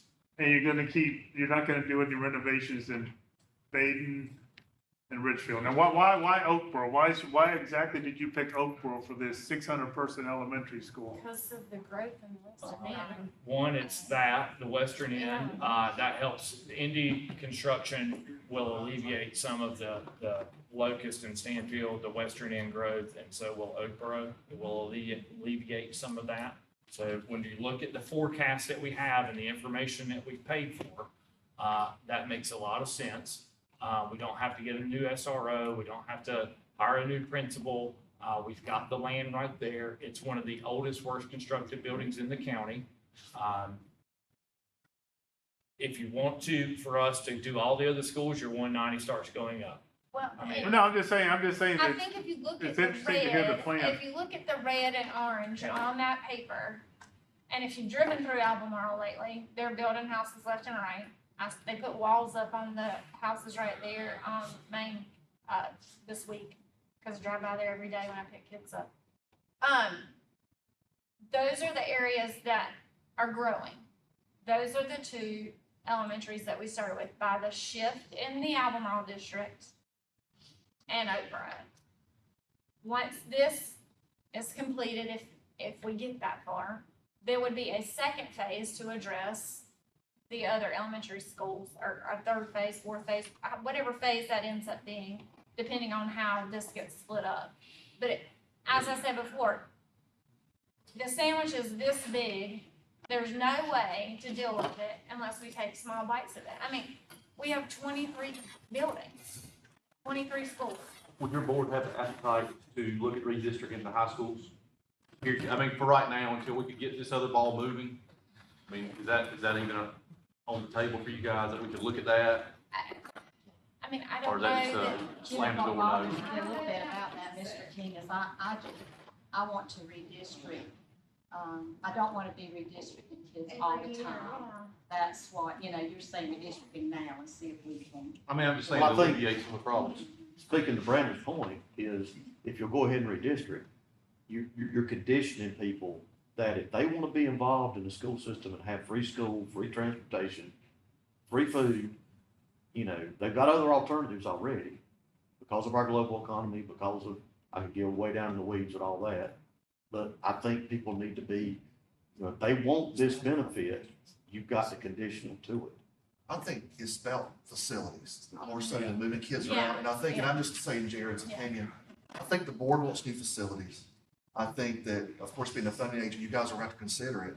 And We're kind not of- saying nothing about Oh, you got it. new facilities. I'm just saying, till new facilities come 3 years down the road, to go ahead and start making small stabs at solving some of these issues with classrooms. But as far as the crux of the conversation being had, it's, what is the appetite of the commissioners for new construction? And if there's a bond, if that's something, and then the two boards get together and say, we can agree, if this is new construction, we can get down with this. It might not be all this or whatever it is.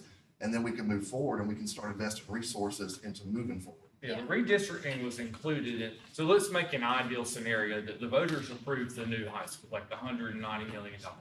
Now we're in the process that, maybe it's 3 years from now, from that point that it's a move-in date. Yes, that redistricting is included in that because now you have 2 facilities versus 4. Yeah. And if we look at the forecast here, because I hear the notion of the super school, which is not really a super school, you'd have roughly 1,200 students, and each high school 10 years from Mhm. now. And it wasn't long ago, and I don't have the 1,100 year, that there was 1,100 students, I West believe, Stanley. in West Stanley High School. So that's not, by any stretch of the imagination, a super school. The elementary is a lot different. Like if I look at the '05 study, just at the demographics done then, the study done then and now, you're down 16% in student count at the high school level, 19% at the middle school level, and you're almost spot on 62 students off at the elementary level. So we're really crowded in that elementary space, and Okay, from a fine. curriculum standpoint, and then the way that we're funded, I should say the system is funded from the state, it's pushing more down to you guys. So to answer Brandon's question, no redistricting until the schools are built. Well, one thing, so I can add on. I mean, that's what I understand. Mr. Hadley, about the redistricting is an option, I think. I'd worked on this 10 years ago, and we already actually had to move kids from Oakboro all the way down south to kind of, Yeah, to address some of that. Yeah. And obviously, one thing about Weston, I kind of showed you on that map, 80% of West Stanley high school kids live west of West Stanley. So the availability of moving those kids to help is more problematic than that. I mean, you already mentioned like at South, you got kids that live near the Honda district. I mean, we could go further into Almar, but then you're asking another group of kids to go much farther. You know, I Well, I mean, think, so it's, I think where we're at yeah. is the Albemarle High School. Well, You know, I mean, and just know graduate your- 60 kids roughly, your- I don't know exactly. Your but redistricting. West Stanley's district comes all the way to Old Stanley Tractor to Old West Albemarle School, You're gonna. way into Albemarle. Pick some of that up, move it over, till we figure something out about this building. That's gonna be a very hard sell for whoever you redistrict to there. Ain't They're no sell gonna to lose it. class Just do it. offerings, they're gonna lose sports Here's, offerings. here's the That's problem. my point. That's my point. So this happened 5 years ago or 6 years ago. It really pissed me off because the commissioners, they talked about redistricting, and I don't know who was on the board, who exactly said it. It wasn't you, any of you guys. But they said when they talked about redistricting that line and moving kids from West to Albemarle, they said, we don't want to penalize those kids from West Stanley by reducing their opportunities to send them into Albemarle. So what they're saying is they were giving better opportunities to those kids in West and not in Albemarle. But we are, at this point in time, we are able. I know, that's- so- That's the, But And here's- it says you only have so many kids and so many classes, so. But if you have asked about the benefits of the two high schools. I mean, this is the benefits of I, the two high I said I'm for two high schools, I'm for one high schools, I'm not a fan of this plan. No, but I mean, I can bring this up, Mr. Longhorn, I'm gonna have to I'm run. gonna I've talk got- about where your grandson goes to school, because you and I have had these conversations It's before about about. my Davy Yes, County. Davie County High School, and what a great high school that is. I did some research, and, you know, I realize that's one high school in that county. But I think I looked I think it was 1,770 kids right now at that high school. And it, by no means do you look at it as super high school. I don't know where that even came from. The other thing that I looked at was they have 19, I believe, CTE vocational teachers. So that tells you right there, all the programs they've got. I didn't even go into all the curriculum teachers that they had. I believe that I looked and saw possibly 20 sports offerings for boys and girls on that campus. That's varsity. And I'm talking anything from what I've had people asking me over the years. They want lacrosse here. They want men's volleyball here. They want, let's see, field hockey is offered there. Swimming, let's see, they also have beach volleyball, which would be very easy for us to do here. I've had girls who are asking already for the beach volleyball. I'm telling you, I looked at that and I thought, no wonder that you say to me lots of times, go visit Davie County High School, you know, I want to. And it looks like beautiful. The course offerings are amazing. And this is what I think with getting to our plan here, this is in the back of our mind, this is what I want our kids to have access to. They deserve it, and how we're gonna get them there, how we pay for something, I don't know, but that looks like a beautiful setup, and when you're looking at 19 CTE vocational teachers, that tells you the types of courses that they've got there. But then I hear people lots of times saying, and I want to bring this out because I hear people saying, the bad part about if you have high schools is your child's not going to get to play sports. It's going to limit who can play sports. Well, not when you've got 20 sports offered on a campus. That should allow, I mean, they have indoor track and field, and what a growing. Well, you do away with everybody gets a trophy and everybody finds There what you they're go. good. There you You go. force them to find what they're good. Yes. Well, But- they did change the high school classification. Mhm. So now, Change the what? now you're going all the way to the 8A high schools. Hmm. So it's a That completely means- different classification.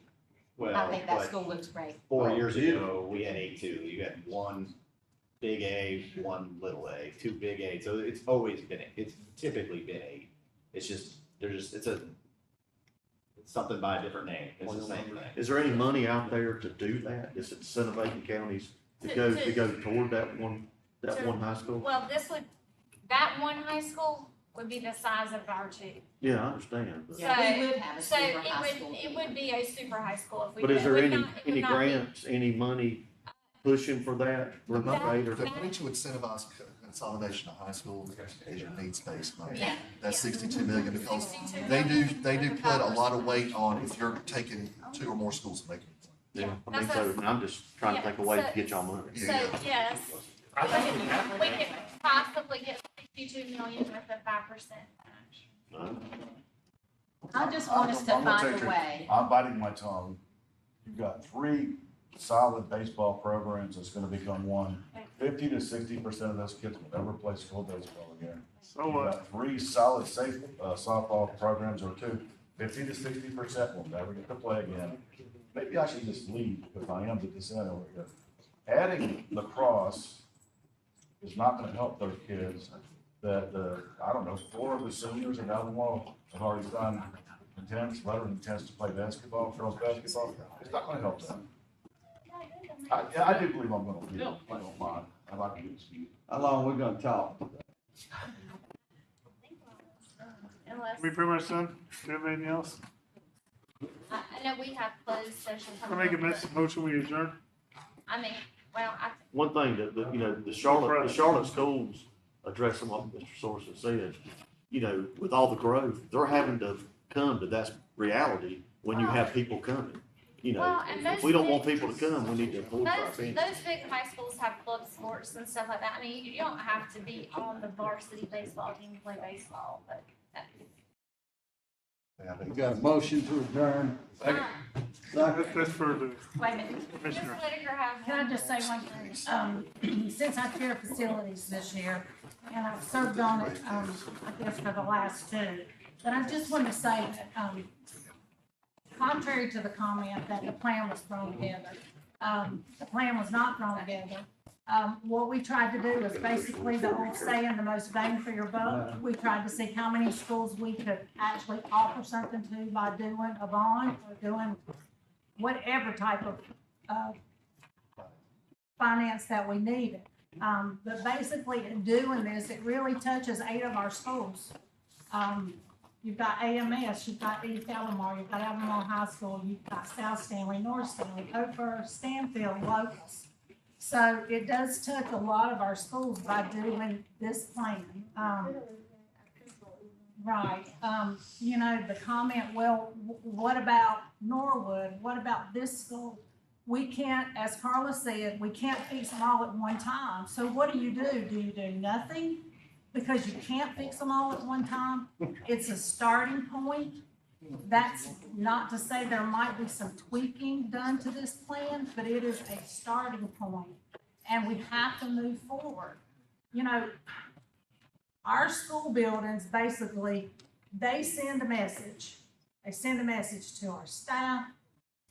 They send a message to our students.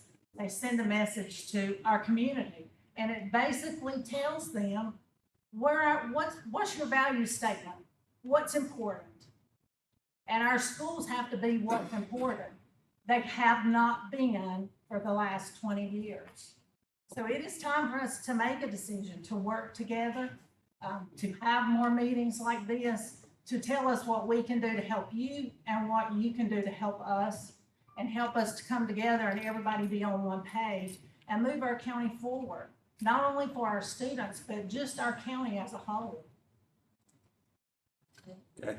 All in favor of adjourn? That's for us. I guess we. Hey, thank you.